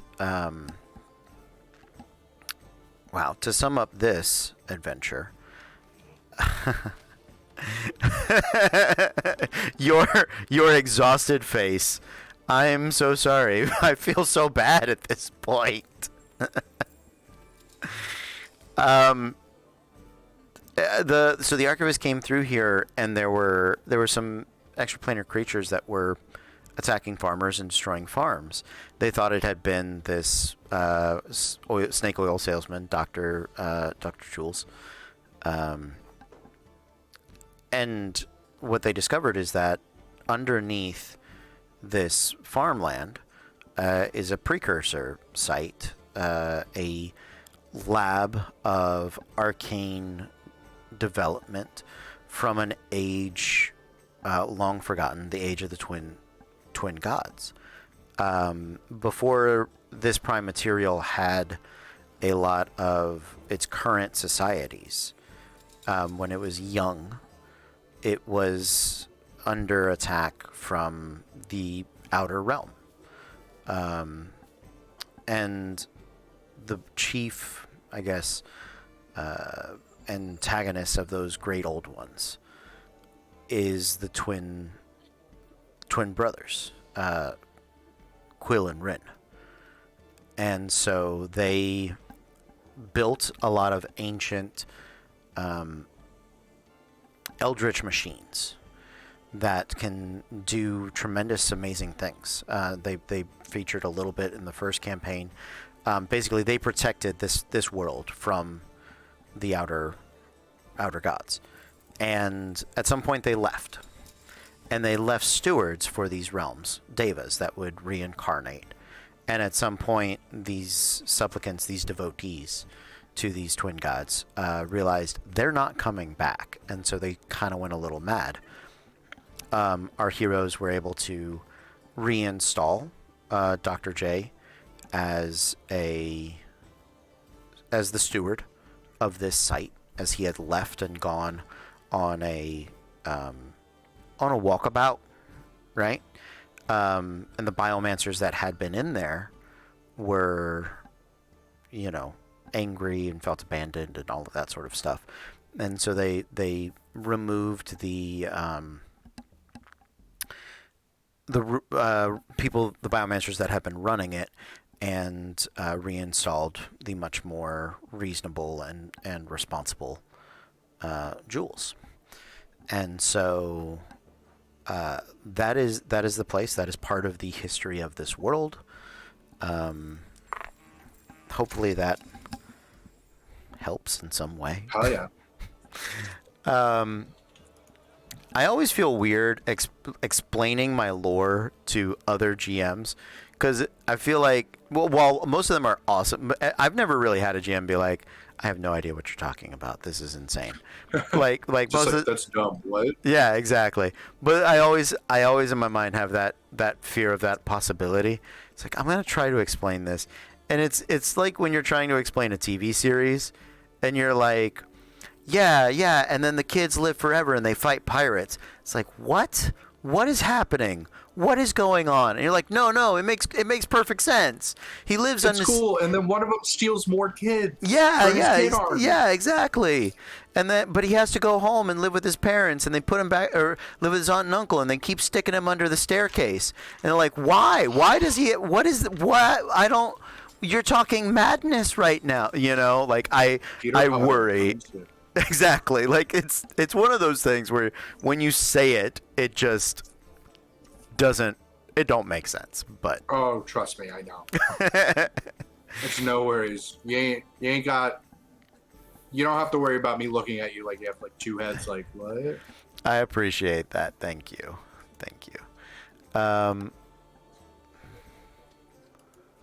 Nice. Okay. Blah blah blah. So, you're there with Dr. J, and you guys have taken the time to sort of fill him in on trying to explain Nemo without naming animals or names. Exactly. Oh. Arclight, you gotta learn, man.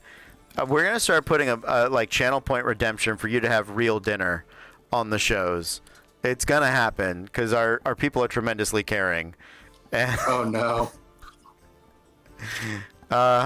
Thank you. Oh, there we go. There's a hydrate. Yeah.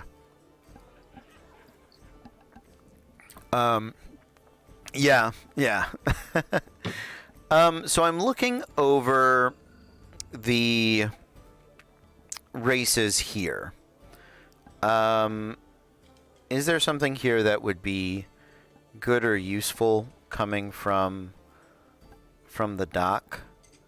I don't know what an Alborian is. Maybe. I mean, the last time we were down here, man had kaiju and weird biomancer things.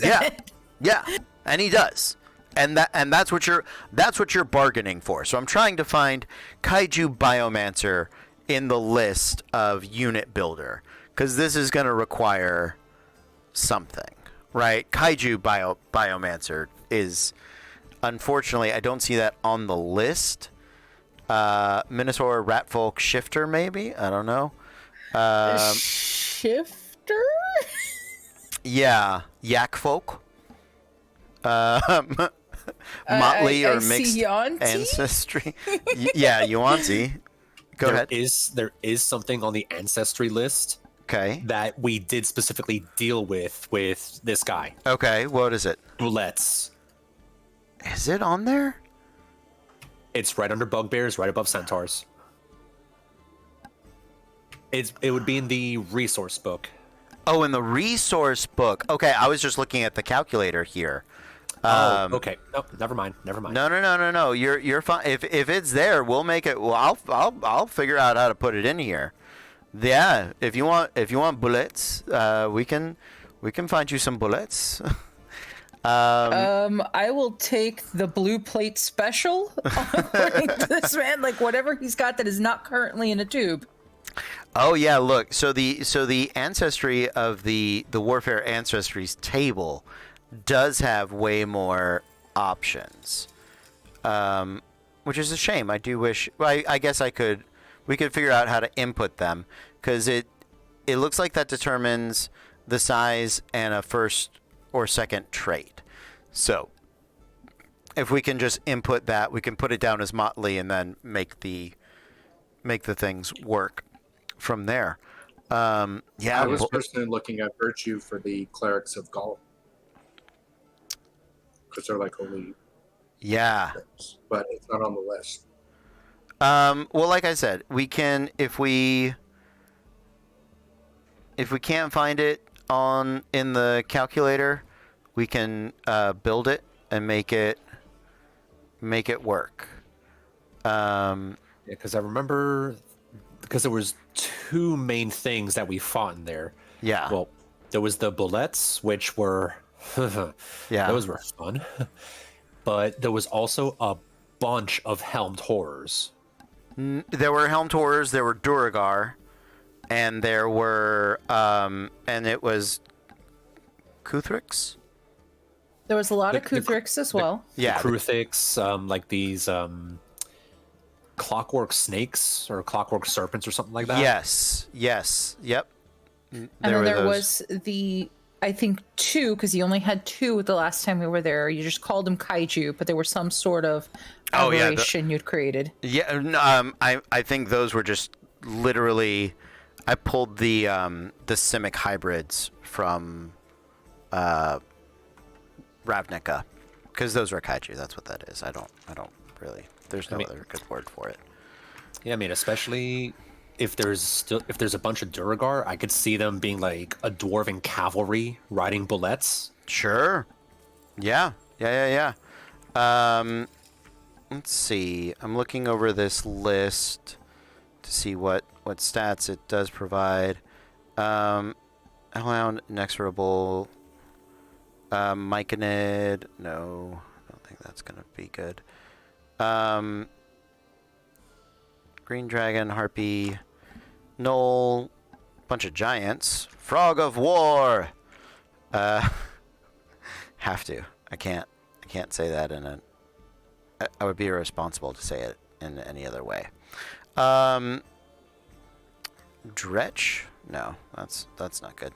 Draconian Construct. I mean, it could just be the constructs, or Chimera. Maybe Chimera is a. Chimera sounds good. I mean, Chimera fits the theming at the very least of what comes out of this place. You know what I mean? I would also ask him, the doc, for some support, because I know that's not, aside from armies, I know that's something that I'm sure the map could use, especially considering the state of things in the Feywild and that he is such an ancient being. Yeah, maybe. Well, who's making the persuasion check on this? Yep, go for it, Treasure. Ha! Got my nat 20. Ah. So that's a 29. Absolutely. Okay. So yeah, record that 2,900 for that. What should I call this one? Just Dr. J's Emporium? Yeah, that sounds good. Yeah, because if I'm gonna build it, I would put it as Motley, because it's gonna be just random oddball things. Tier, why is that not applicable? Why is that? Infantry, super elite.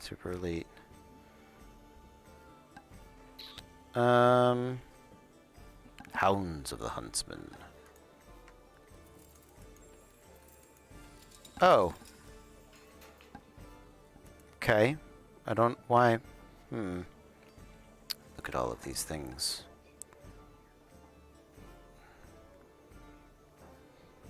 Size modifier, unit modifier, base upkeep, attack, artillery. Alright, we're gonna have to figure out how to do this. But definitely keep that there somewhere.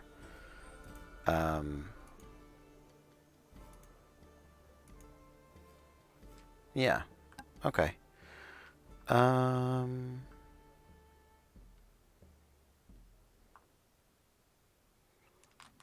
Yeah, I would like to pick just some traits as individuals.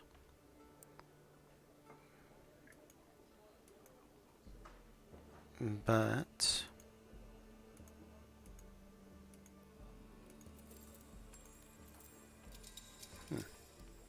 again, learning things.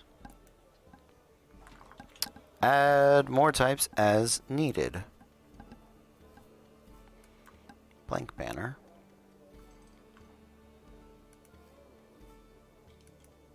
This may definitely have to be one of those units that we take a little time off screen on, just because it seems like it's going to be it's gonna be a thing. I'm so sorry. Thank you for catching me before I fell into, or as I fell into the downward spiral of whatever that was going on. It's all good. I'm just like, I'm looking through some of this and I'm like, wow, this is going to be one of those units. Yep. Yep. Absolutely. I think this is going to have to be one of those wild magic. We just roll on the percentile table and then we get something. Yeah, exactly. Unit traits, non-official traits. What is this? There's a form for traits. Okay, my lord. So many things. So many things, Abed. This Google form is too much. That one's a lot. That's a lot of questions you are asking that I don't know the answers to. I was reading through some of the traits and I see dire hyena mounts and I got concerned. Yeah, that you can. So that does list a bunch of mounts, which is really cool, and community units. Yeah, so I do like that people. It seems like they've got people that make a bunch of units on this list, and index info, community traits. Yeah, this all seems very helpful. And I've built units using it before. I'm just trying to, again, figure out how and what to do. Let's go with this. This. Yeah. Okay.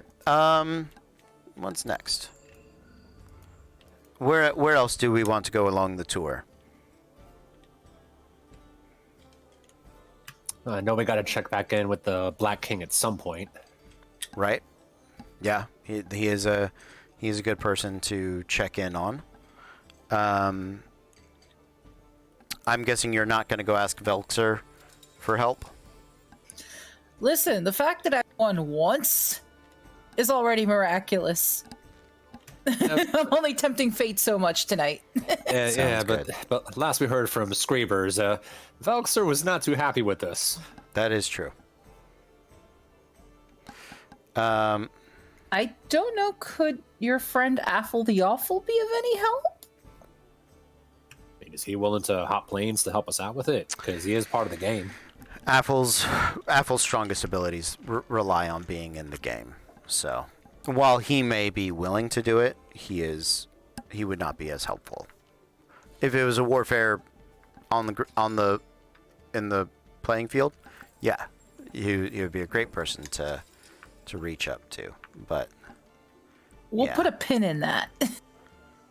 Yeah, I need to have a chat with him at some point anyway. Sounds good. I mean, kind of tempted to talk to the centaurs, but yeah, if I go there, I got to handle some things first, and that might take a while. Same with why I'm not heading to Jalen yet. Yeah, I mean, if you want to try to recruit the centaurs, they will save the fight for afterwards.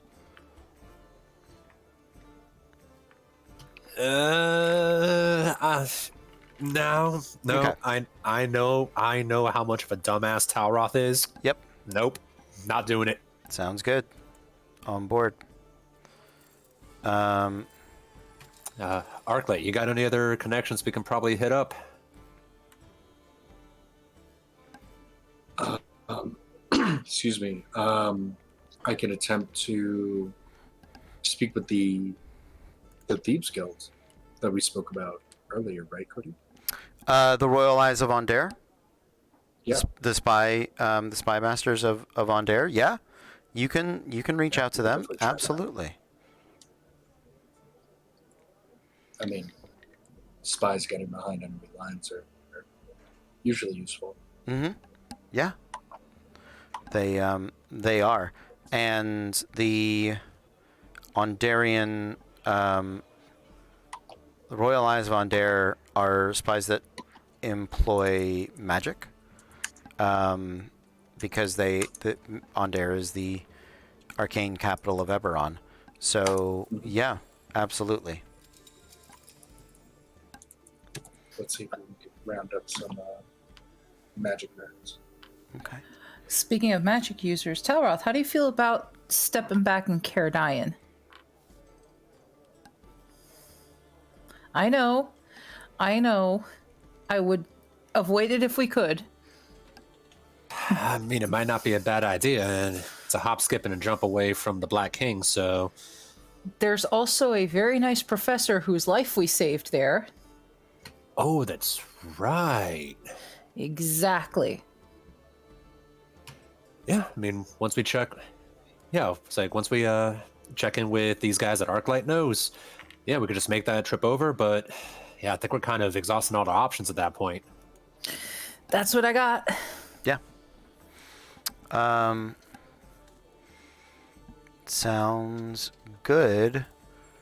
What would you like to say to the Royal Eyes? You're gonna have to be in the capital of Ondair. It's not Thronehold. It's... Yeah, I'll find it. You do have a point of contact. Okay. Their The name... capital is Fairhaven. Fairhaven, that's right. Oh, my lord. Yes.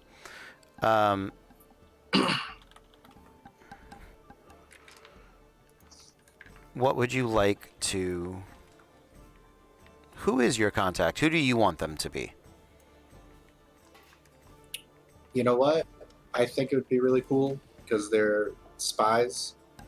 That they're like the equivalent of the Hand. Because once again, huge Daredevil nerd. Sure. Absolutely. Let's say that this is like a, you know, let's just go for it.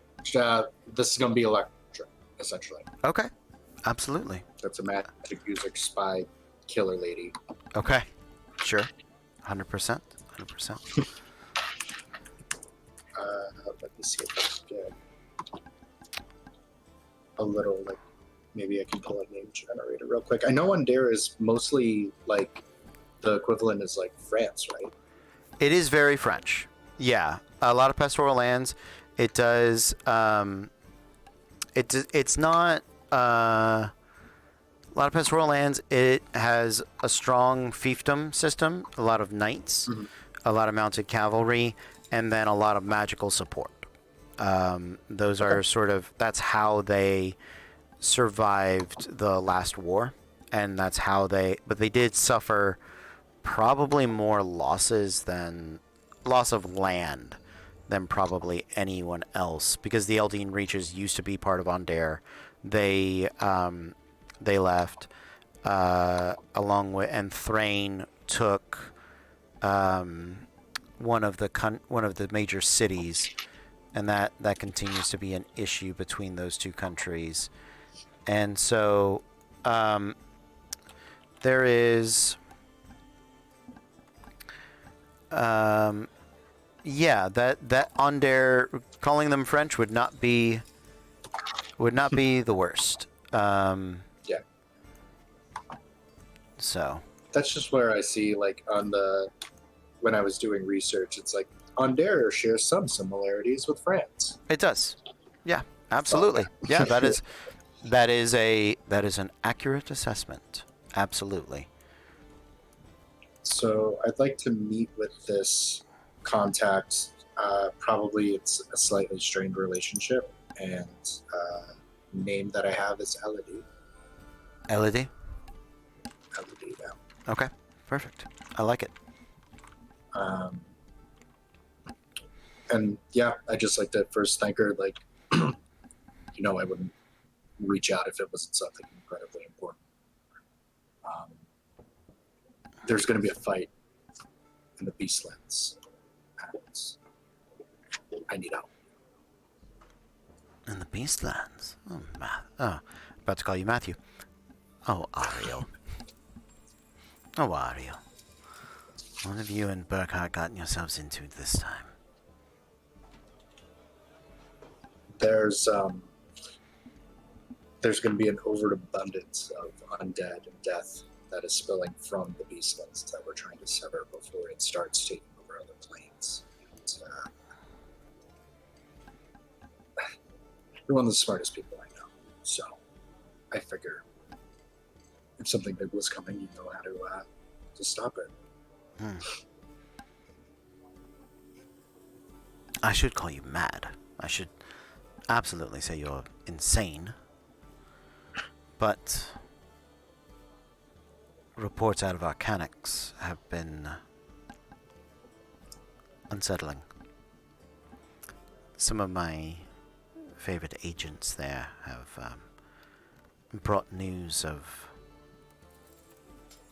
rituals struggling. Magic without the dragon marks being more erratic of late. I hope that it was just some poor students, bad bunch, but we know how important the Beastlands and Thalanos, Thalanus, are to magic overall.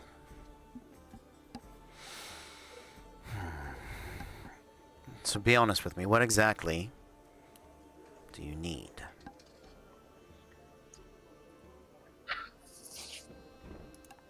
I need fighters.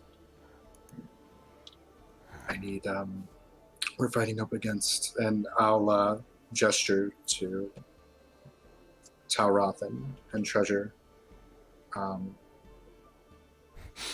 These are these are my friends. That they've tasked me with this, and I don't know. I could just really use your help. Make a social check. Make a persuasion check. I'm going to call this one flat because it is a strained relationship. But I may give you some bonuses for what they are able to do. Yeah, it was not good. It was like a 5. 5. And then +5, so it's a 10. 5 plus 5 for a 10. I'm Okay. just not rolling well on these persuasions. That is okay. I'm hoping my hurt puppy dog. Yeah. Wow. Yeah, because, I mean, you are. That is what... That is the character, right? That's what we're playing. Yeah, pretty much. So, yes, she...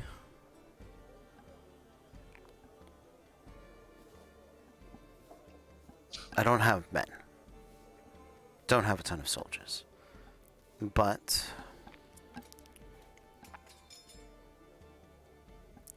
I can pull some strings. Either get you some battle mages, or I can try to put together a small unit of saboteurs and assassins. I don't know which is better against the undead. I would think maybe the mages, but the queen's not exactly in a giving mood. And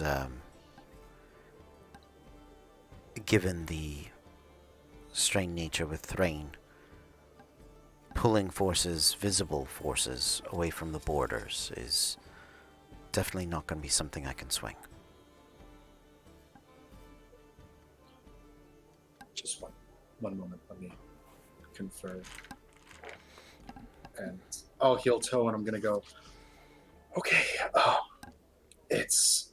either a few battle mages or some assassins, and I'm not entirely sure if this isn't really my expertise. Okay, well, they really don't like fire, so anything that'll do that. Yeah, if the mages know how to burn things up, that'll be a huge help. Okay. I mean, if the so I was going to say, No, go ahead. if the assassins are good at what they do, if they got some fire of their own, then yeah, just planting whatever they got in the right spot might do the trick. But I don't know what these guys have. could be saboteurs, if anyone is good at demolitions.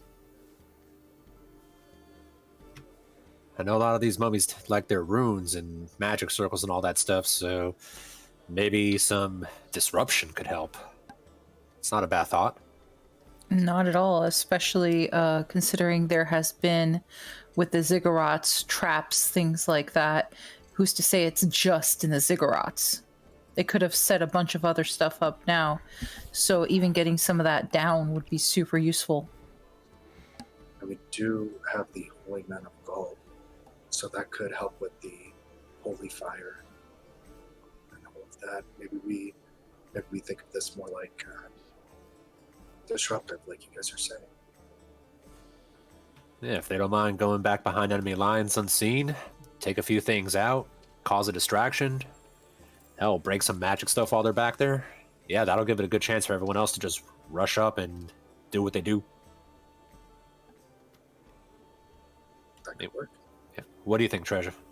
I think that's exactly a tactic that worked for us before already once. Okay. And I'll relay that to Elle, that thinking the assassins and saboteurs might be the way to go to disrupt. Okay. And also, if she doesn't feel comfortable going and she needs someone to lead them, I'll volunteer to lead them if she needs me to. I'm gonna leave that up to you as a player and a character. She will. You have a strong enough relationship with her that she will go. Right. But you are risking her in a low strength unit, and so she may not survive the battle. But I will give whatever. I believe commanders with this supplement do help, and so she would be in charge of the unit. So yeah. Ooh. So I know what Ariel would do. so do what Ariel would do. I would just say,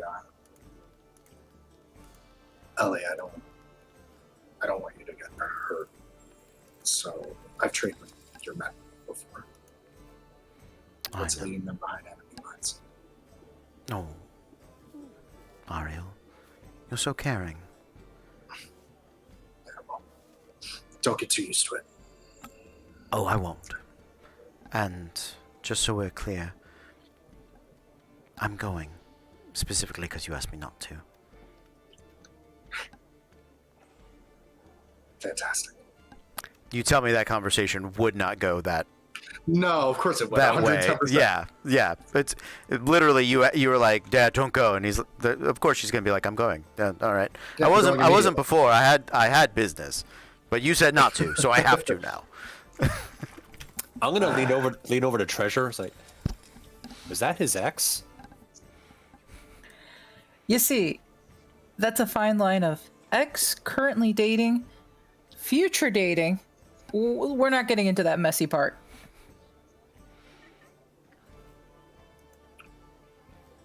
Thank you. Of course.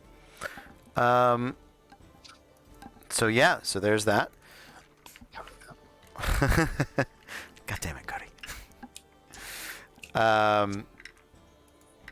I did upload the Strongholds and Followers book to see if that would help us in our adventure, in our efforts to piece these things together, because we are getting to the end of the recruitment phase, right? I think you guys said you maybe had one other place to stop. And where was that again? Oh, the Black King. Yeah, the Black King, and even thinking about Cardian, it's like there's the professor that's there, but not sure how much he can help with. You would and be even that bartender we talked to for the heist. Yeah, you would be trying to recruit mages out of Cardian, spellcasters, which is not a bad idea, by any means. So if you want to do that, you absolutely can. As for the Black King, you have the opportunity to pick up a couple of dwarven units, because he's got his own dwarven soldiers, House of Shields, the remnants of it's mostly the House of Shields, isn't it? You can also pick up some giants. Giants and dwarves are not a bad thing. They are not giants and dwarves. Giants and dwarves. Giants and dwarves. I do have a question, and this is more on behalf of Saride, which Meg did not send this to me, but I would think that she would wonder about this. How would a Shanye feel about stepping in and fighting for his land?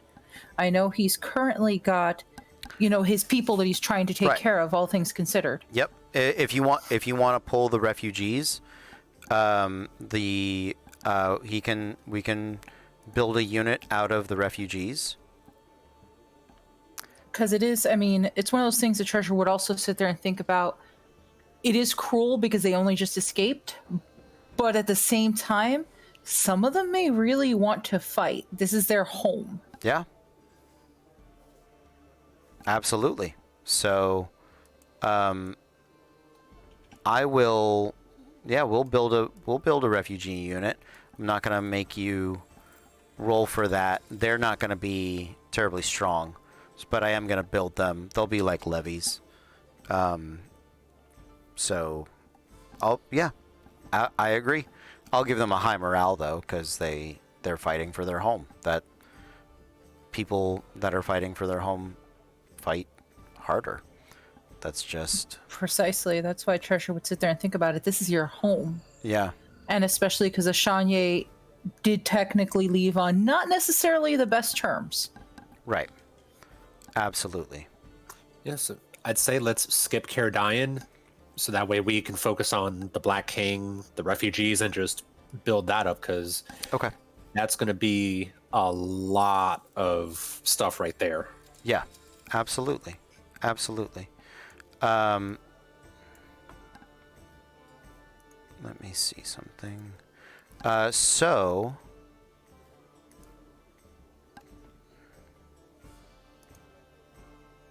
really, I just need this thing to calculate cost. That's what I need. That's what this is doing for me. That sounds good. That's fine.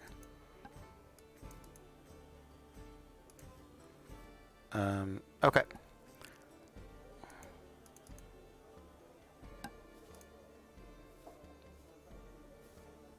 Keep going. So here's what I would like for the Black King, because you guys have strong ties with him, and what he needs is some sort of trade, right? He'll send soldiers. He's going to need something in return. And what do you think you can kind of piece together? You know that the Mab, the Fae, and the Winter Court are pretty desperate. If it is an alliance between them in the future, that's something. Like, that's sort of the unspoken starting point for that.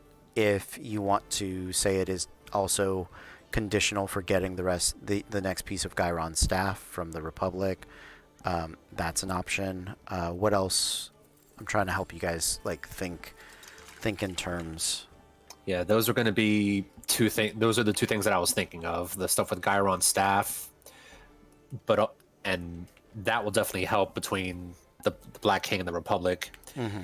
Definitely emphasizing, the maps are going to need time to rebuild the Feywild. I mean, I know time's all fucky over there, but it's going to be a bit before they're in a better state to help out. Right. But But I'm certain that he, of all people, understands that.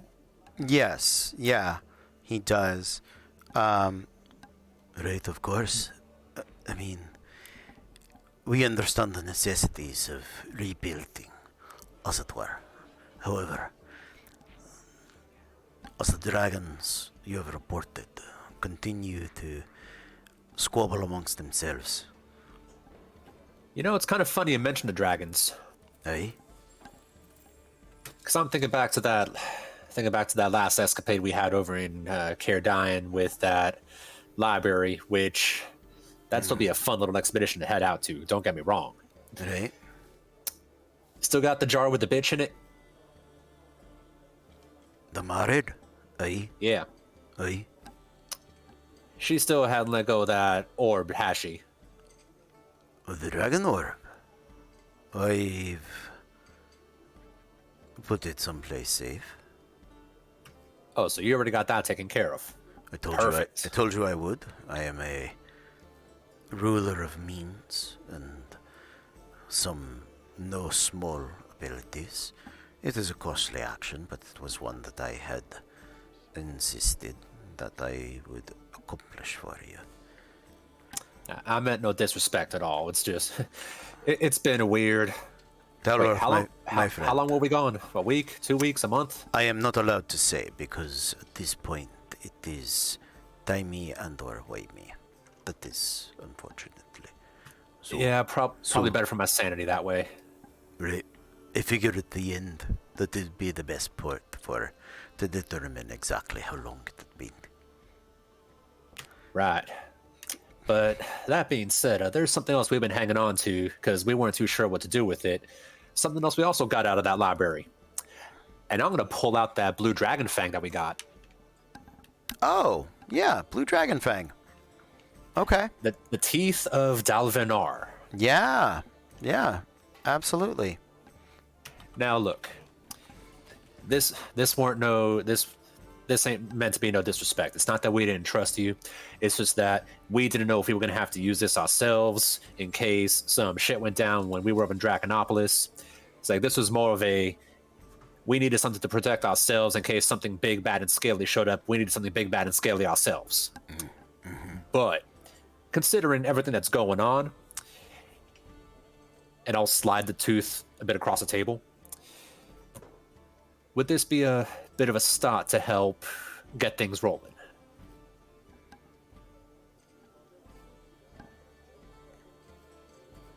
Aye. This will be enough to start. The Tooth of Dalvanar. Did I tell you which one it was? I don't think I did. You did. It was Blue. tale number 17. Why the Sky Screams. Oh yeah, it's literally the Blue Dragon Fang. Oh yeah. Look at When that. sown, it summons one ancient blue dragon. That is correct. When implanted, you gain immunity to lightning damage and vulnerability to thunder damage. That's right. That's right. This is yeah. Yep. Yeah, this was something that they were after around the same time as the orb. Treasure here managed to take it from them.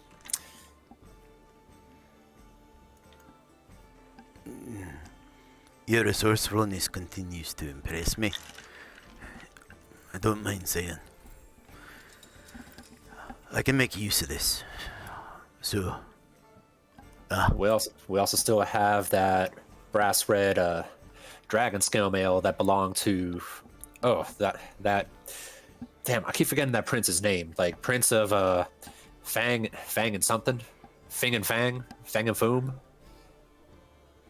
I don't know that the Black King knows. Well, you did report to him what it was, right?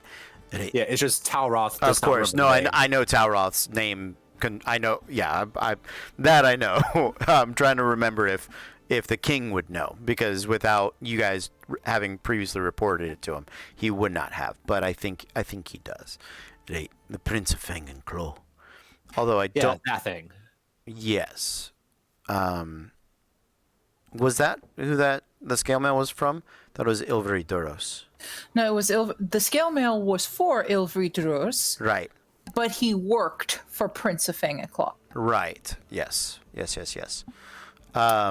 the dragon scale mail and the cloak of draconic webbing, Right. in case he's able to use it for something. It was made from Duros' scales and webbing. That's what it was. Absolutely. All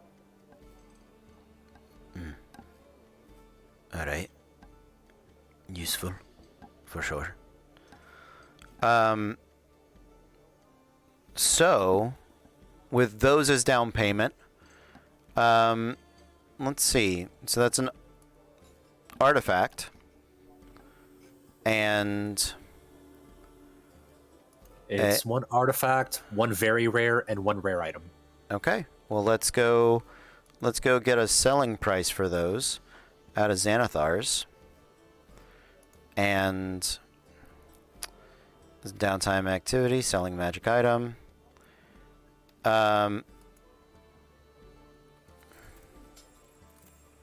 Okay. Roll me a flat D20 for each of them. All right, I'm gonna just get 3d20s out and roll those. Yeah, sounds good.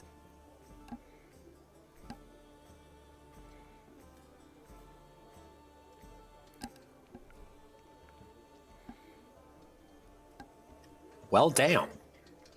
That's a 17, a 16, and a 15. Okay, sounds good. So the artifact doesn't. I can't scale it above legendary because, in theory, you can't sell an artifact. Like it's just it's priceless essentially. But given the quick nature, so artifact very rare and rare. So for the pricing that we're looking at, I'm gonna set it. Let's just call it an even, because most of the units we're paying for are in the singular thousands, not the hundreds of thousands. So as to not throw the math completely out of whack, let's call it 100,000 in units in support. Maybe I'll give you 100,000 in units, and you know, if you want another 50,000 in support, so you can upgrade, like you can give them heavier armor, heavier items, things like that, as their loadout, so that units can have better gear, I suppose, is a good way to go about that. Because the dwarves, you can activate sort of the Black King's forces will march to war, the dwarven war machine, and they'll pump up the foundries and get the armories working, and they'll just start making armor and arms and you know, whole bunch of crazy shit for everybody, which is going to be great. Yeah. And so, yep, we're about to start reading the how do I build units moments, but that is okay. That sounds good. Yeah, I mean those things are absolutely worth. I mean that's a war campaign you just funded, which is essentially what you needed to do.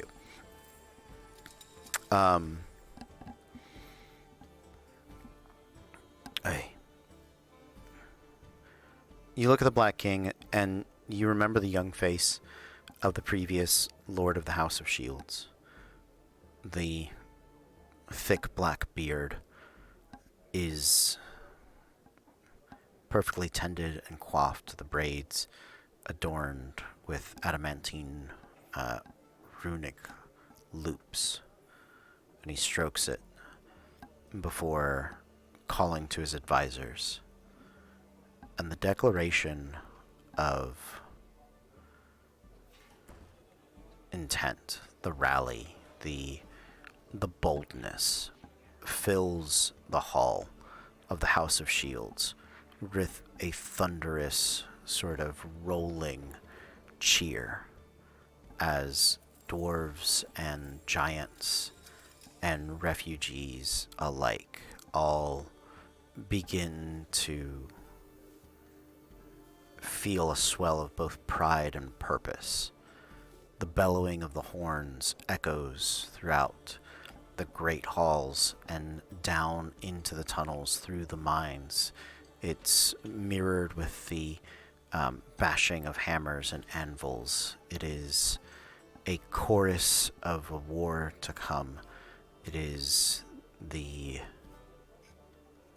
overture, the prelude. And for the first time, perhaps ever, you see a genuine smile of excitement from the house, from the Black King. There is a happiness in a dwarf to have a purpose, a happiness in a dwarf to work, a happiness in a dwarf to prepare for battle, and a happiness in a dwarf to strive for things that they believe in. And so, not since you had seen the Black King paraded down these streets has this place looked so alive.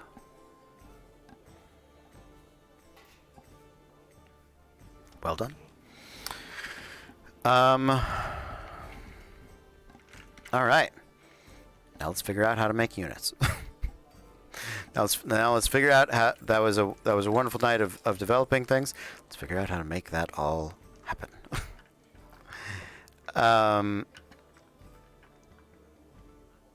That sounds good. Ancestry, power, toughness, no hit points. Creating your own units. Using the following rules, you can create your own units. Start by picking a row from each of the following charts. As you go, write down the total for each stat on a blank unit template page. Remember that levies require no equipment rating or experience rating. They are just levies. Defense and toughness both start at 10. Step 1, ancestry. Right? So for anything that we don't know the ancestry for, we can maybe figure that. We'll make it up. Traits are going to be the big thing when it comes to those. And we have other charts that tell us ancestries, which is great.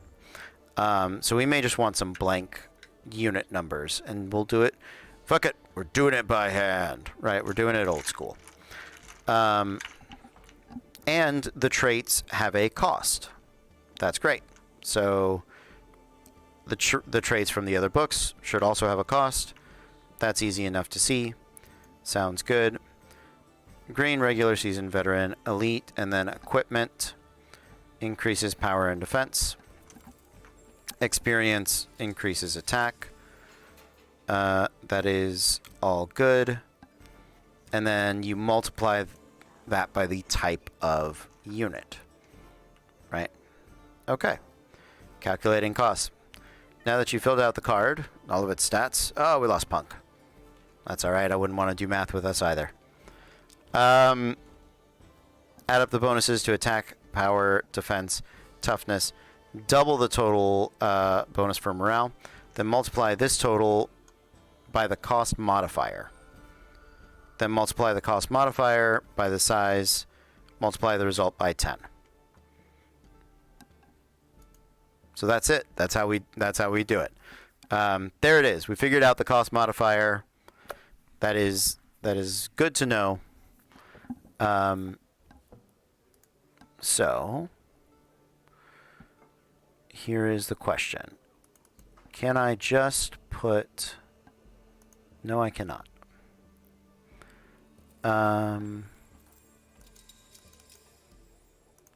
So those are going to calculate all the things that if it already exists. So stuff for like making the dwarven units, the calculator is going to be super great for us. Just pulling on other already made units, super easy. Barely an inconvenience. The ones that I think are going to require some special attention are our Dr. J. And what is the price point for him? Dr. J, that was like 2,900. Yeah, all right. So we're gonna call that 3,000. I'm just gonna make a big kaiju. I'll figure out how to do that. Just one gigantic kaiju. Here you go. One gigantic kaiju. Yeah, so looking at what we have written down so far, from the Feywild, 2 units from Winter, 2 units from Winter Citadel, 1 from Spring, 1 from Fall, 0 from Summer. Silver Flame, it was so far at least 1 tier 2 of Knights or Clerics, which I think Punk was working on. Okay. The Republic of the Black Gem, we have 2,600 points to play with, plus roughly about 6,000 to 7,000 gold to add for recruitment based on what would have been our payout from the trip to the Forge. Okay. Elemental Plane of Air and Sirach, if Eric is available. Right. 3,000 points from Dr. J, about 1,000 points from the hands, mostly assassins and saboteurs with a commander. Right. The Black King, 100,000 points in units, 50,000 points for support gear, and the Fey Refugees, I don't think we got anything for yet, unless that's being mixed with the Black King. Let's call that mixed with the Black King. Okay, so that should be... Did I miss anything? I don't think so. Did anybody else hear that? No, I think that was everything because we had decided not to go to Caradine. Right. So.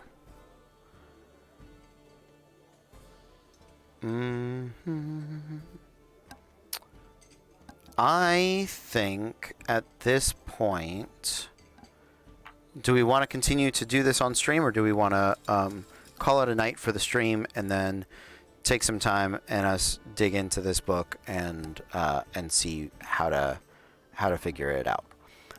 Because I think I know I can figure it out. But I don't think it's going to be a great stream of me just reading the book for about 15 minutes and then going, got it, I got it, I figured it out. This is what we need to do. Well, if anything, one thing that we can do to get everyone else involved also, Yeah. we can just start hey, for this part, what do we want to see from this kind of units? Yeah. So start getting ideas of how many groups of dwarves. Right. What would the Fey refugees have? What kind of skills would they have? Exactly. And I think picking traits is going to be a big easy way for people to be involved in that. And so I think that's going to be an awesome way for people to participate, and we can take that to the chat, and because it is definitely seeing all of the bonuses by types of units and stuff like that. And once people make some of those decisions, I think adding it up is actually not terribly difficult. Maybe tedious, but not terribly difficult. So Absolutely. So yeah, let's call it a night. Thank you guys for hanging out. Thank you for some really fun little roleplay interactions. Thank you guys for being willing to jump around, do vignettes. Thank you for letting me help you live your best Daredevil dreams come true. I love a good Finally. homage on board with it. I really enjoy this part of got the best name for tonight's stream. How to build an army in 10 easy steps. You know what, Tristan? Do it. Do it. I'm on it. Honestly, name it that. I'm on board. This has been a fun night. It's been a relaxed night. It's been a very different night. So, thank you guys so much for hanging out with us. I'm gonna try to figure out who to raid before I close the stream, because I'm learning slowly, maybe a little bit. I don't actually know that I am, but let's see if we can. Ooh, Twitch Slays D&D. Maybe they are having or Ink and Liar. Let's do Ink and Liar. They're doing Wild Beyond the Witchlight, which is very Fae focused. Or Twitch Slays D&D. They said the end, the give along and a play along giveaway. Backseat Gaming. That sounds weird. Sure. Let's see what you guys are doing. Oh, thank you. I appreciate it, Tristan. Much love and appreciation. Stick around. Show these guys that we here at Rep love and support everybody. And so we are going to say good night. We'll see you guys in just a few minutes. Next week, well, Friday. Hopefully, we'll do something soon. I'll be on stream, I'm sure, in no time. But thank you guys so much for hanging out. We will see you guys next time. But until then, be cool.